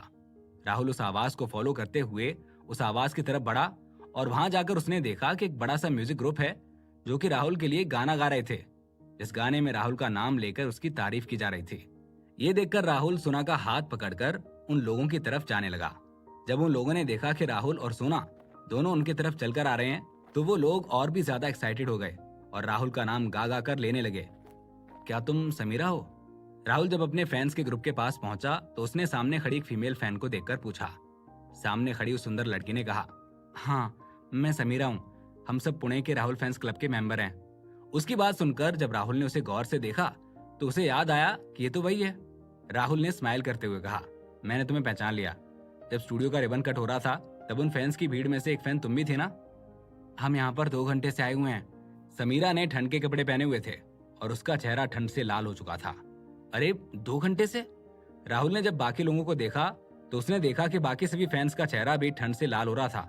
बारिश बंद हो चुकी थी लेकिन हवाएं बहुत तेज चल रही थीं, जिसकी वजह से माहौल में ठंड बढ़ गई थी। सोना को समीरा ने गले लगा लिया और फिर सोना ने समीरा से कहा, दीदी, क्या आपने कुछ खाया है? अगर आप कुछ नहीं खाओगे तो आपको भूख लग जाएगी। सोना, कितनी क्यूट हो तुम, कितनी प्यारी है ये। सोना की बातें सुनकर राहुल के सारे फैन भावुक हो चुके थे। राहुल ने जब अपने फैंस का प्यार अपने लिए देखा तो वो निशब्द हो गया। उसे समझ ही नहीं आ रहा था कि क्या कहा जाए। राहुल भी अपने फैंस का ध्यान रखता था, इसीलिए उसने उन लोगों से कहा, मैं आप लोगों के लिए खाने का इंतजाम कर देता हूँ। समीरा ने कहा, अरे नहीं नहीं, ठीक है, हमने अपने खाने का इंतजाम कर लिया है। हम पहले से ही खाना लेकर आए थे। अगर भूख लगेगी तो हम खा लेंगे। और वैसे भी यहाँ पर पास में ही मॉल और काफी कैफेज और रेस्टोरेंट भी हैं। अगर हमें भूख लगेगी तो हम वहां पर जाकर भी खा सकते हैं। राहुल सर, आप परेशान मत होइए, हम भूखे नहीं रहेंगे, दूसरे फैन ने कहा। ये लोग राहुल के सच्चे फैन हैं। राहुल ने उन लोगों को बहुत ही एक्साइटमेंट से और खुश होकर देखा और उसे लगा कि दुनिया में ऐसे भी लोग हैं जो उसे बिना किसी स्वार्थ के चुपके से सपोर्ट करते हैं। क्या तुम लोग अभी थोड़ी देर और रुकोगे? राहुल के दिमाग में अचानक से ये सवाल आया। राहुल को लगा कि इतनी ठंड में ये फैंस ज्यादा देर तक नहीं रुक सकते हैं। उस पूरे हॉल में लोग भरे हुए थे, इस वजह से बाहर के मुताबिक अंदर ठंड कम थी। नहीं नहीं, हम लोग अभी अंदर भी आएंगे, हम अंदर आ सकते हैं, हमारे पास में टिकट्स हैं। आपके फैन होने की वजह से हमें कुछ टिकट्स फ्री में मिले हैं, समीरा ने कहा। राहुल सर, अंदर होस्ट आपका इंतजार कर रहे हैं, प्लीज आप जल्दी से अंदर जाइए। जब राहुल ने सोचा कि वो अपने फैंस से कुछ गपशप करे तभी अवार्ड सेरेमनी का एक स्टाफ मेंबर आता है और राहुल को जल्दी से अंदर जाने के लिए कहता है। अवार्ड सेरेमनी में रेड कारपेट पर से गुजरने के बाद हर सेलिब्रिटी को एक सिग्नेचर वॉल के पास जाना होता है, जहां होस्ट उसका सभी से इंट्रोडक्शन करवाता है। आखिरकार राहुल अपने फैंस को छोड़कर आगे बढ़ा। फिर एक स्टाफ मेंबर आया जिसने होस्ट को यह बताया कि राहुल आ चुका है। वहां कई होस्ट मौजूद थे, लेकिन 2 सबसे एक्सपीरियंस होस्ट को यह जिम्मेदारी मिली थी कि वो हर सेलिब्रिटी का इंट्रोडक्शन करवाएं।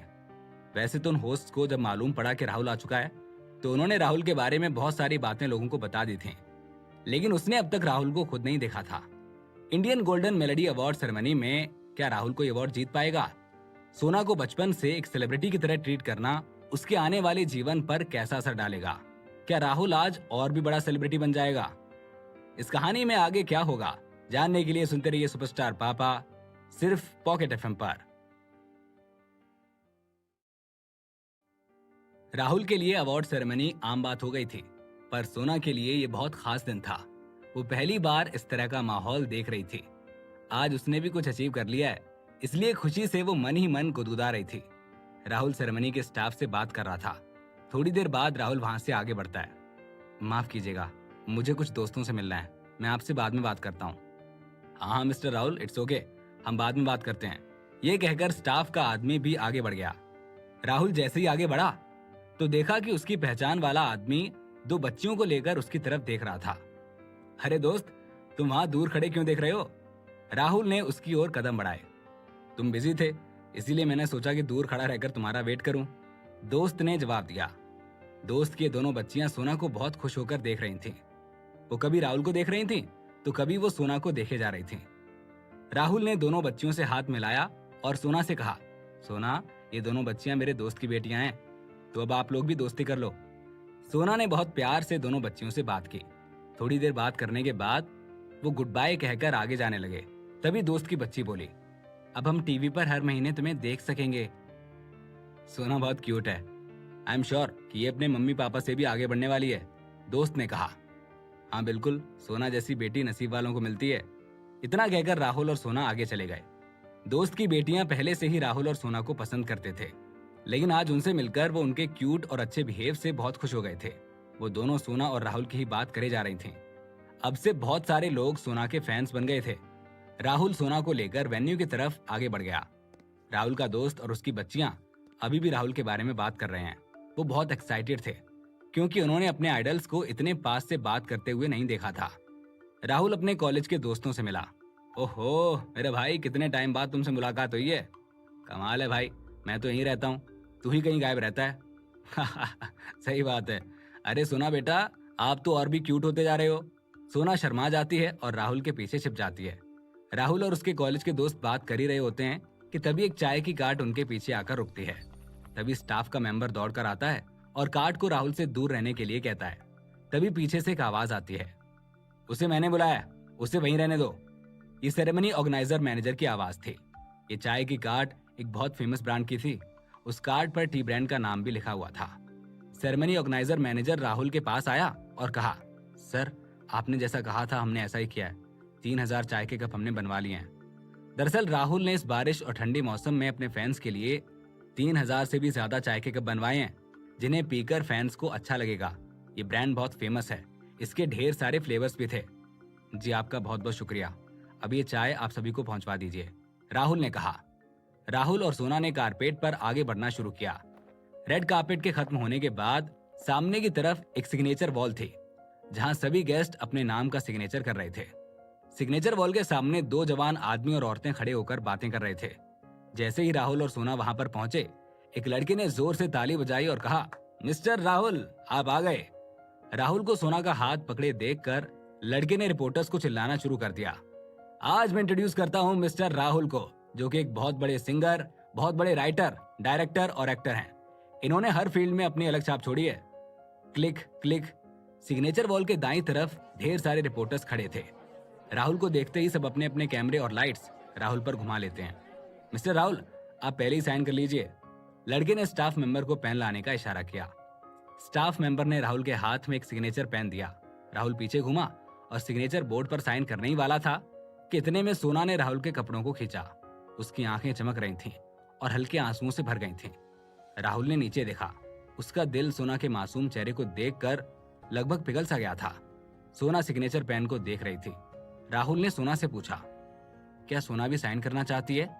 सोना ने तुरंत अपनी गर्दन हिलाई और कहा, जी हाँ पापा, आपको साइन करते देख मेरा भी मन है, मैं भी साइन करना चाहती हूँ। दोनों की बातें सुनकर स्टाफ के मेंबर ने एक पेन सोना के हाथ में भी थमा दिया। सोना देखकर बहुत खुश हुई और उछलकर साइन बोर्ड की तरफ बढ़ गई। राहुल ने सोना की तरफ इशारा किया और कहा, तुम्हारा पहला सिग्नेचर। सोना सिग्नेचर करने से पहले अपने पापा के सिग्नेचर को देखती है और समझती है कि उसे सिग्नेचर कैसे करने हैं। राहुल की खास बात थी कि उसके सिग्नेचर सिंपल और अट्रैक्टिव थे। उसके सिग्नेचर उसके नेचर की तरह ही सिंपल और सीधे से हैं। सोना बड़े प्यार से अपने नाम को बोर्ड पर लिखती है और उसके ऊपर एक दिल बना देती है और मुस्कुराकर अपने पापा को देखती है। राहुल सोना को साइन करते हुए देख बहुत खुश होता है। पापा, आपको इतने सुंदर सिग्नेचर करना किसने सिखाया? सोना ने बड़े प्यार से पूछा। जब मैं छोटा था, मैं तब से अपनी कॉपी के पीछे अलग अलग तरह के सिग्नेचर किया करता था, तभी से मैं सीख गया था, राहुल ने जवाब दिया। सिग्नेचर के बाद राहुल और सोना निकलने ही वाले थे कि तभी उस लड़के ने कहा, मिस्टर राहुल प्लीज रुकिए, आपको पहला सिग्नेचर करके अच्छा लगा? लड़के ने सोना से पूछा। सोना ने अपनी बड़ी बड़ी आंखों से लड़के को देखा और शर्माकर नीचे देखने लगी। राहुल ने सोना की तरफ देखा और स्माइल करते हुए कहा, मेरी बेटी बहुत शर्मीली है। लड़के ने कहा, हाँ पर सोना बहुत क्यूट है। सर आपने बहुत शानदार गाने गाए हैं, इसीलिए आज इंडियन गोल्डन मेलोडी अवार्ड में आपको नॉमिनेट किया गया है। आपको क्या लगता है, क्या आप अवार्ड जीत पाएंगे?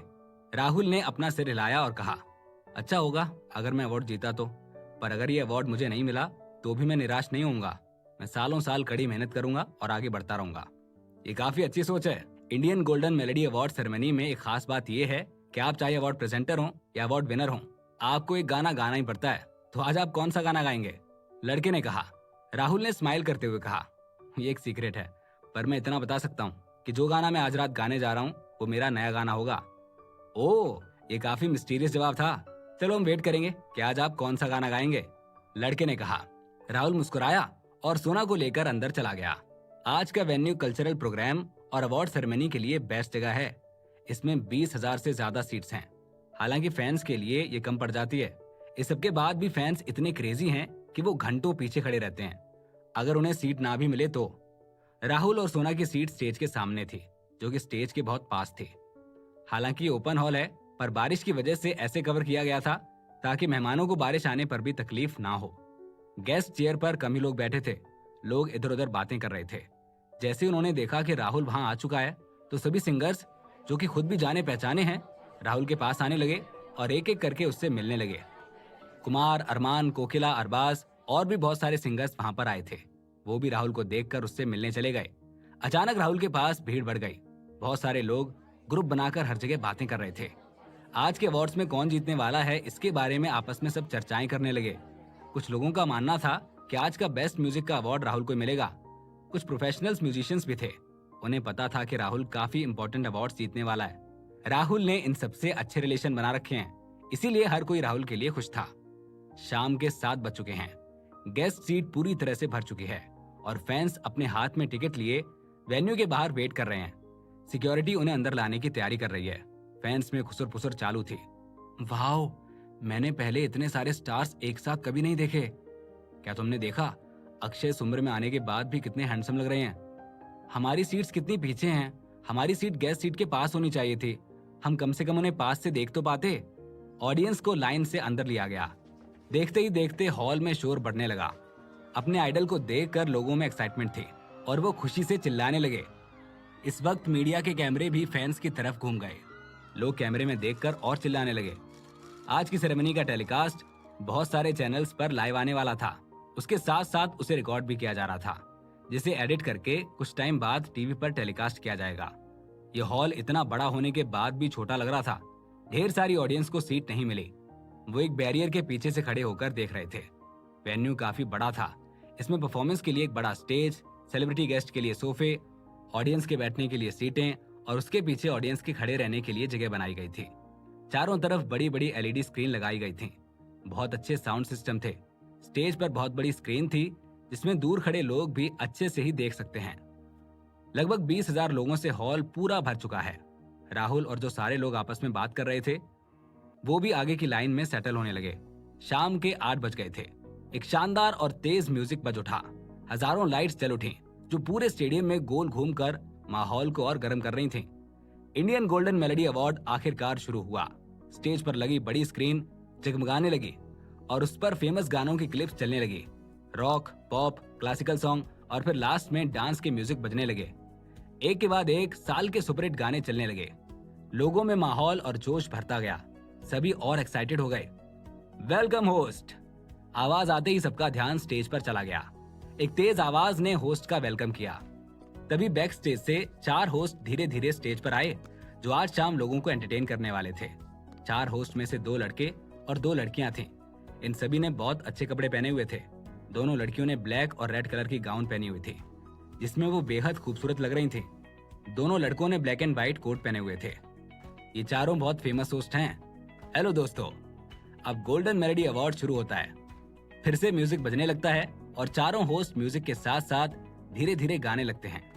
आज शाम जो गाने अवार्ड के लिए नॉमिनेट हुए थे होस्ट ने उन गानों को गाना शुरू किया और लोगों में हलचल बढ़ गई। सब अपने अपने सिंगर्स को सपोर्ट कर रहे थे। जब भी नॉमिनेटेड सॉन्ग बजता, ऑडियंस की जोरदार आवाज सिंगर्स को हौसला दे रही थी। मैं सभी फाइनलिस्ट को बधाई देना चाहूंगा। चारों होस्ट ने शो को होस्ट करना शुरू किया। सभी से हंसी मजाक और बातचीत के बाद सेरेमनी शुरू हुई। देखिए, आज शाम जो भी हो, पर यह बात याद रखिएगा कि आप सबने बहुत बेहतरीन काम किए हैं, जिसके चलते आप लोगों के चहेते बन गए हैं।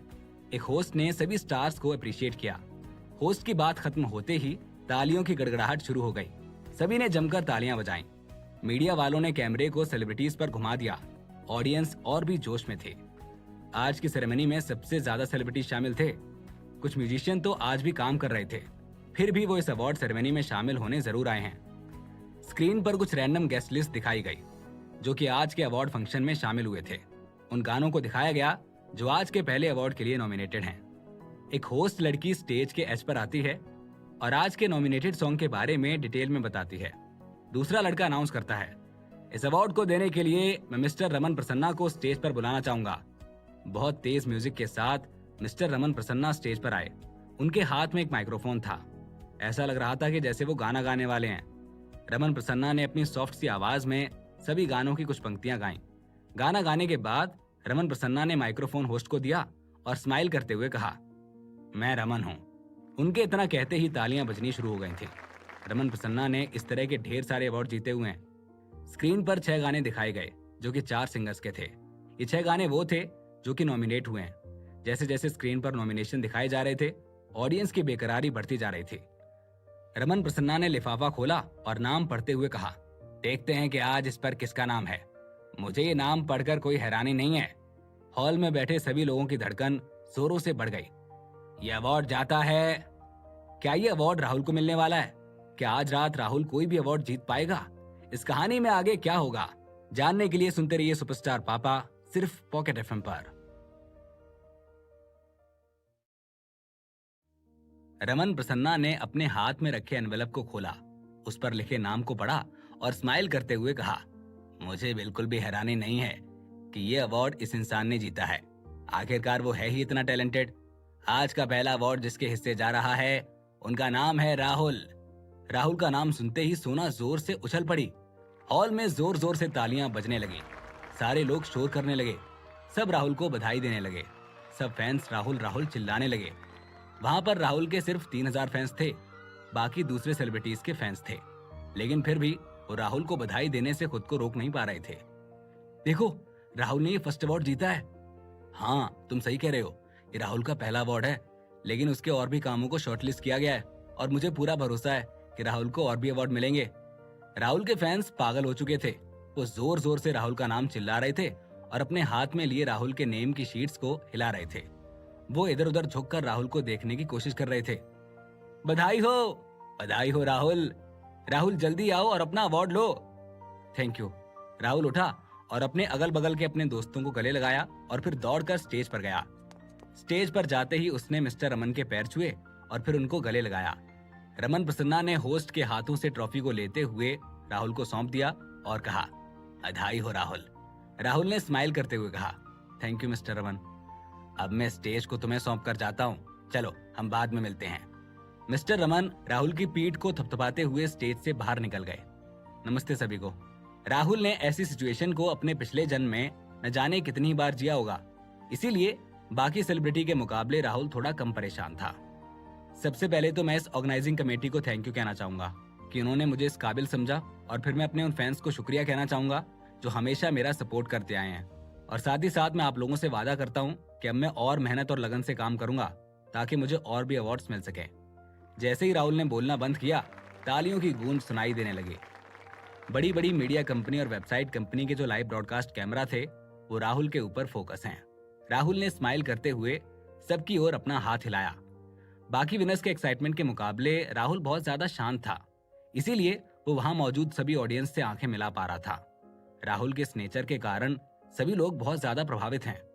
वैसे बेस्ट कंपोजर इन सिंगिंग कैटेगरी कोई बहुत बड़ा अवार्ड नहीं है, लेकिन ये इस बात को दिखाता है कि राहुल की शुरुआत काफी अच्छी है। एक मेल होस्ट आया और उसने स्माइल करते हुए राहुल से कहा, बधाई हो राहुल और थैंक यू। अच्छा राहुल, बेस्ट कंपोजर इन सिंगिंग कैटेगरी में तुम्हारे 3 गाने शॉर्टलिस्ट हुए हैं, तो बताओ तुम्हें कैसा लग रहा है? क्या महसूस कर रहे हो तुम? क्या फील कर रहे हो तुम? राहुल ने स्माइल करते हुए कहा, ऑफ कोर्स मैं बहुत ज्यादा खुश हूँ। मैंने कभी नहीं सोचा था कि मेरे 3 गाने शॉर्टलिस्ट किए जाएंगे, और वो भी एक ही अवार्ड के लिए।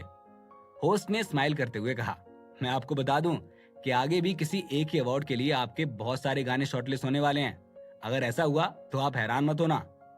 अगर ऐसी बात है तो मुझे पहले से ही तैयारी कर लेनी चाहिए, राहुल ने स्माइल करते हुए कहा। होस्ट ने हैरान होकर पूछा, तैयारी? आप किसके लिए तैयार होंगे? राहुल ने अपना दिल पकड़कर बढ़ा चढ़ाकर एक्टिंग करते हुए कहा, अरे बिल्कुल, मुझे पहले से ही हार्ट अटैक की दवाइयां लेनी पड़ेंगी ना। मेरा दिल इन चीजों को एक साथ बर्दाश्त नहीं कर पाएगा, इसीलिए मुझे पहले से सावधानी बरतनी चाहिए। राहुल के इस मजाक पर सभी लोग जोर जोर से हंसने लगे। होस्ट ने स्माइल करते हुए कहा, राहुल आप बहुत ज्यादा फनी हैं। तो अब आपके परफॉर्मेंस की बारी है। मुझे नहीं पता कि आज आप सबको क्या गाकर सुनाने वाले हैं। राहुल ने कहा, मैंने एक नया गाना तैयार किया है, प्लीज सब लोग जरा ध्यान दें और सुने। होस्ट ने ऑडियंस की तरफ देखते हुए कहा, ठीक है चलिए सुनते हैं। तो आइए 2 मिनट के ब्रेक के बाद सुनते हैं राहुल का नया गाना। बड़ी सी स्क्रीन पर हर तरह के इंस्ट्रूमेंट की तस्वीरें दिखने लगी और राहुल भी स्टेज पर चला गया। जब राहुल स्टेज पर 2 मिनट के बाद गया तो फिर उसकी तस्वीर बड़े स्क्रीन पर नजर आने लगी। ये सारी तस्वीरें राहुल की उस टाइम की तस्वीरें हैं जब राहुल इंडस्ट्री में एंट्री कर रहा था और हर जगह परफॉर्मेंस करता था। इंडियन मेलोडी अवार्ड सेरेमनी के ऑर्गेनाइजिंग कमेटी का अपना ही अंदाज है। कुछ पिक्चर्स देखकर तो राहुल भी अनजान है कि वो कब के पिक्चर्स हैं। तभी बैकग्राउंड में म्यूजिक बजने लगा। राहुल ने अपने हाथ में माइक थामा और उसने गाना शुरू किया। राहुल गाने की आखिरी लाइन तक पहुंच चुका था, लेकिन राहुल गाते गाते पूरे तरीके से उस गाने में ही डूब गया था। वो हर बार गाते गाते इमोशनल हो जाता है। धुन की आवाज सुनकर वहां मौजूद सभी ऑडियंस और गेस्ट सब खामोश हो गए थे। सब राहुल की आवाज को सुनने लगे। हर कोई खामोश था। कोई भी राहुल के द्वारा बनाए गए इस माहौल को बिगाड़ना नहीं चाहता था। सभी ऑडियंस को देखते हुए और उन लोगों को जिनको राहुल पहचानता है, राहुल ने उन सबको एक ही सलाह दी कि वो अपने सपनों के पीछे भागें, पैसों के पीछे नहीं। तालियों की गड़गड़ाहट ने चुप्पी को भंग कर दिया।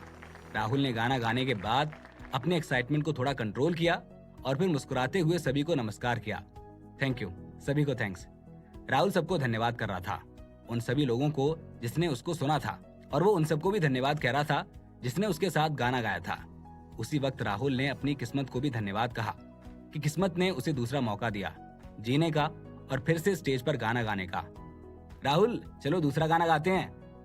क्या इस गाने का नाम सपनों के पीछे भागे है? ये सच में बहुत अच्छा है। अगर जब क्रिएटिविटी की बात आए तो मैं हमेशा राहुल को ही सपोर्ट करता हूँ। जब राहुल स्टेज पर गाना गा रहा था तो चाहे कोई भी सिंगर हो या कोई भी गेस्ट हो, सबके सब एक्साइटेड हो गए थे। वो राहुल के लिए जोर जोर से चिल्ला रहे थे। वो चाहते थे कि राहुल दूसरा गाना गाए। बड़ी बड़ी मीडिया कंपनीज और वेबसाइट के रिपोर्टर्स जो लाइव ब्रॉडकास्ट कर रहे थे, उन सब ने अपना कैमरा राहुल पर टिकाया हुआ था। जब राहुल गाना खत्म करके अपने स्टेज से उतर गया तो होस्ट ने पूछा, आपको राहुल का गाना कैसा लगा? अच्छा था ना? तो क्या आप फिर से सुनना चाहेंगे? राहुल जो अभी अभी स्टेज से उतरकर सोना के पास गया था और उसे अपने गोद में लिया था, उसने होस्ट को देखते हुए कहा, ये आदमी मार खाएगा। सारे मेहमान जोरों से हंसने लगे। हाँ, हम सुनना चाहेंगे। सब जानते हैं कि होस्ट मजाक कर रहा है, पर फिर भी वो चाहते थे कि इसी बहाने राहुल आए और उन्हें एक और गाना सुनाए। जो राहुल को पसंद नहीं करते हैं वो राहुल को देखकर अपना मुंह सिकोड़ रहे थे। वैसे भी ऐसे मौके बार बार कहीं मिलते हैं। होस्ट ने आगे कहा, ये तो नामुमकिन है, ये तो इम्पॉसिबल है, लेकिन अगर आप चाहते हैं कि राहुल फिर से गाना गाए तो दुआ कीजिए कि उन्हें फिर से अवार्ड मिले। ये कहते हुए जब मेल होस्ट ने कार्ड की तरफ देखा तो उसने कहा, क्या कोइंसिडेंस है, वो अगले गेस्ट जो स्टेज पर आकर अवार्ड देने वाले हैं वो कोई और नहीं बल्कि राहुल ही हैं। लीजिए, आपकी दुआ कबूल हो गई। तो चलिए एक बार फिर से राहुल को इनवाइट करते हैं। राहुल प्लीज फिर से स्टेज पर आ जाएं। पापा, वो अंकल आपको बुला रहे हैं, क्या आप फिर से अवार्ड लेने के लिए स्टेज पर जाएंगे? सोना ने उस ट्रॉफी को पकड़ रखा था जो अभी अभी राहुल लेकर आया था। इस बार पापा स्टेज पर अवार्ड देने जाएंगे। राहुल ने मुस्कुराते हुए सोना को जवाब दिया। राहुल, सोना को मेरे पास बिठा दो, कोकिला ने कहा। अरे कोई जरूरत नहीं है। सोना, क्या तुम स्टेज पर वो पापा वाला गाना गाओगी? राहुल ने पूछा। सोना ने बहुत ही प्राउडली कहा, हाँ, 2 दिन पहले मैंने सुमित्रा आंटी को ये गाना सुनाया था और उन्होंने मेरी बहुत तारीफ भी की थी। राहुल ने हंसते हुए कहा, सच में? तब तो फिर आप और पापा दोनों स्टेज पर जाएंगे और दोनों साथ में गाना गाएंगे, ठीक है? सोना ने खुद की तरफ उंगली दिखाते हुए कहा, क्या मैं भी स्टेज पर जाकर गाना गा सकती हूँ? क्या तुम सच में सोना को स्टेज पर ले जाने के बारे में सोच रहे हो? कोकिला ने थोड़ी देर सोचकर कहा। राहुल ने अपनी सीट से खड़े होकर अपनी ड्रेस को ठीक किया और फिर कोकिला से हंसते हुए कहा, तो प्रॉब्लम क्या है? जब मैं जाऊं तो मेरी ट्रॉफी का ध्यान रखना, ऐसा ना हो कि मेरे पीछे से मेरी ट्रॉफी चोरी हो जाए। हंसते हुए कोकिला ने कहा, तुम सोच लो तुम क्या करने जा रहे हो। तुम अपने साथ सोना को लेकर जा रहे हो और हो सकता है कि तुम्हें अभी और भी ट्रॉफी मिलनी बाकी हो। राहुल ने कहा, अरे छोड़ो, मुझे लगता है कि वो ऐसे ही मुझे गाने के लिए बोल रहे हैं। देखना मैं इस बार उन्हें कैसे डिसअपॉइंट करता हूँ, क्योंकि मेरे पास अब इतने भी नए गाने नहीं है कि मैं उन्हें सुनाता रहूं। चलो सोना। खड़े होते ही राहुल ने सीधे सोना को गले लगाया और स्टेज की तरफ चला गया। जब राहुल सोना को अपनी बाहों में लिए हुए स्टेज पर गया तो पूरी ऑडियंस हैरान हो गई। ये किस लिए? ये तो अवार्ड देने वाले हैं ना, तो फिर ये सोना को अपने साथ क्यों लेकर आया? इससे पहले कि वहां मौजूद मेहमान और ऑडियंस कुछ कहती, राहुल ने माइक लेकर सीधे सोना को थमा दिया। सोना ने वो गाना याद किया जो वो अपने पापा के लिए गाया करती थी और बिना किसी डर और हिचकिचाहट के उसने गाना शुरू कर दिया। पापा, क्या आप ये वाला गाना गा सकते हैं? नहीं। चलिए मैं आपको सिखाती हूँ। ठीक है। राहुल और सोना यानी कि दोनों बाप बेटी स्टेज पर जोर जोर से हंसने लगे। फिर अचानक से स्टेज के बैकग्राउंड में एक म्यूजिक बजने लगा जो राहुल के गाने की धुन है। ये गाना बहुत ज्यादा पॉपुलर था। ये गाना तब आया था जब सोना इस दुनिया में आई थी और टीवीलॉजी पर अपलोड होने वाला ये पहला गाना था। इसीलिए ये गाना राहुल के लिए एक बहुत अच्छी यादों में से एक है। सोना ने अपनी प्यारी आवाज में इस गाने को गाया, पर राहुल ने बीच बीच में उसका साथ दिया। ये दोनों बाप और बेटी की इस जोड़ी को देखकर ऑडियंस काफी ज्यादा प्रभावित हो चुकी थी। दोनों ने एक साथ गाकर पूरे माहौल को भावुक कर दिया था। पहले तो लोग इस गाने को लेकर बहुत ज्यादा कंफ्यूज हुआ करते थे, लेकिन जब से सिंदबाद द सेलर रिलीज हुई है उनके सारे कंफ्यूजन दूर हो चुके हैं। गाना खत्म होने के बाद हॉल में तो जैसे तूफान ही आ गया हो। लोग खड़े होकर ताली बजाने लगे और जोर जोर से दोनों का नाम चिल्लाने लगे। थैंक यू दोस्तों। राहुल ने सोना का हाथ पकड़कर सबको झुककर धन्यवाद दिया। राहुल ने ऑडियंस की तरफ देखकर सोना का इंट्रोडक्शन दिया और कहा, ये मेरी बेटी सोना है। आपको क्या लगता है, क्या ये अच्छा गा सकती है? सोना बहुत अच्छा गाती है और वो धुन से इधर उधर बिल्कुल भी नहीं जाती है। फीमेल होस्ट ने कहा, ये कैसा सवाल है, भला पूछो जरा, सोना किसे पसंद नहीं आएगी? मेल होस्ट राहुल की दूसरी तरफ खड़ा हुआ और बोला, ये सोना की मासूमियत और उसका भोलापन ही था कि सारी की सारी ऑडियंस उसको पसंद कर रही थी। तो अब दूसरी चीज जो मैं यहाँ स्टेज पर बताने के लिए आया हूँ वो है best new Qamar singer award of the year. Rahul ने स्माइल करते हुए कहा, बड़ी स्क्रीन पर देखिए कि कौन कौन इसके नॉमिनी हैं। बड़ी स्क्रीन पर सभी नए सिंगर्स के नाम और उनके गाने नजर आने लगे। इसमें राहुल का भी नाम था। होस्ट एक दूसरे को हैरानी से देखने लगे कि क्या हो अगर राहुल का ही नाम इस लिफाफे में लिखा हो। इंडियन गोल्डन मेलोडी अवार्ड के best new Qamar singer award of the year के विजेता का नाम है। राहुल ने जैसे ही कार्ड खोला वो हैरान रह गया। राहुल कुछ बोल नहीं पाया। ऑडियंस भी चुप होकर वेट करने लगी। तभी सोना ने कार्ड लिया और हैरान हो गई। सोना की आंखें बड़ी हो गईं और उसने जोर से चिल्लाया, this award goes to mister Rahul. जैसे ही सोना चुप हुई, हॉल में तालियों की गड़गड़ाहट गूंज गई। आधे से ज्यादा लोग हैरान होकर सोचने लगे कि अब राहुल को ये अवार्ड कौन देगा। होस्ट ने इस कंफ्यूजन को दूर करने के लिए ये डिसाइड किया कि ये अवार्ड मिस्टर राहुल को आज उनकी बेटी से ही दिलवाया जाए। आखिरकार इतनी छोटी एज में उसमें इतना टैलेंट जो है। इस बात पर दर्शक भी चिल्ला उठे। सबकी रजामंदी से सोना ने अपने ही पापा को अवार्ड दिया। पूरे हॉल में तालियां गूंज उठे, सबके चेहरे खिल उठे। क्या राहुल को और भी अवार्ड मिलेंगे? क्या राहुल सोना को भी अपनी तरह ही एक सिंगर बनाना चाहता है? इस कहानी में आगे क्या होगा जानने के लिए सुनते रहिए सुपरस्टार पापा, सिर्फ पॉकेट एफएम पर।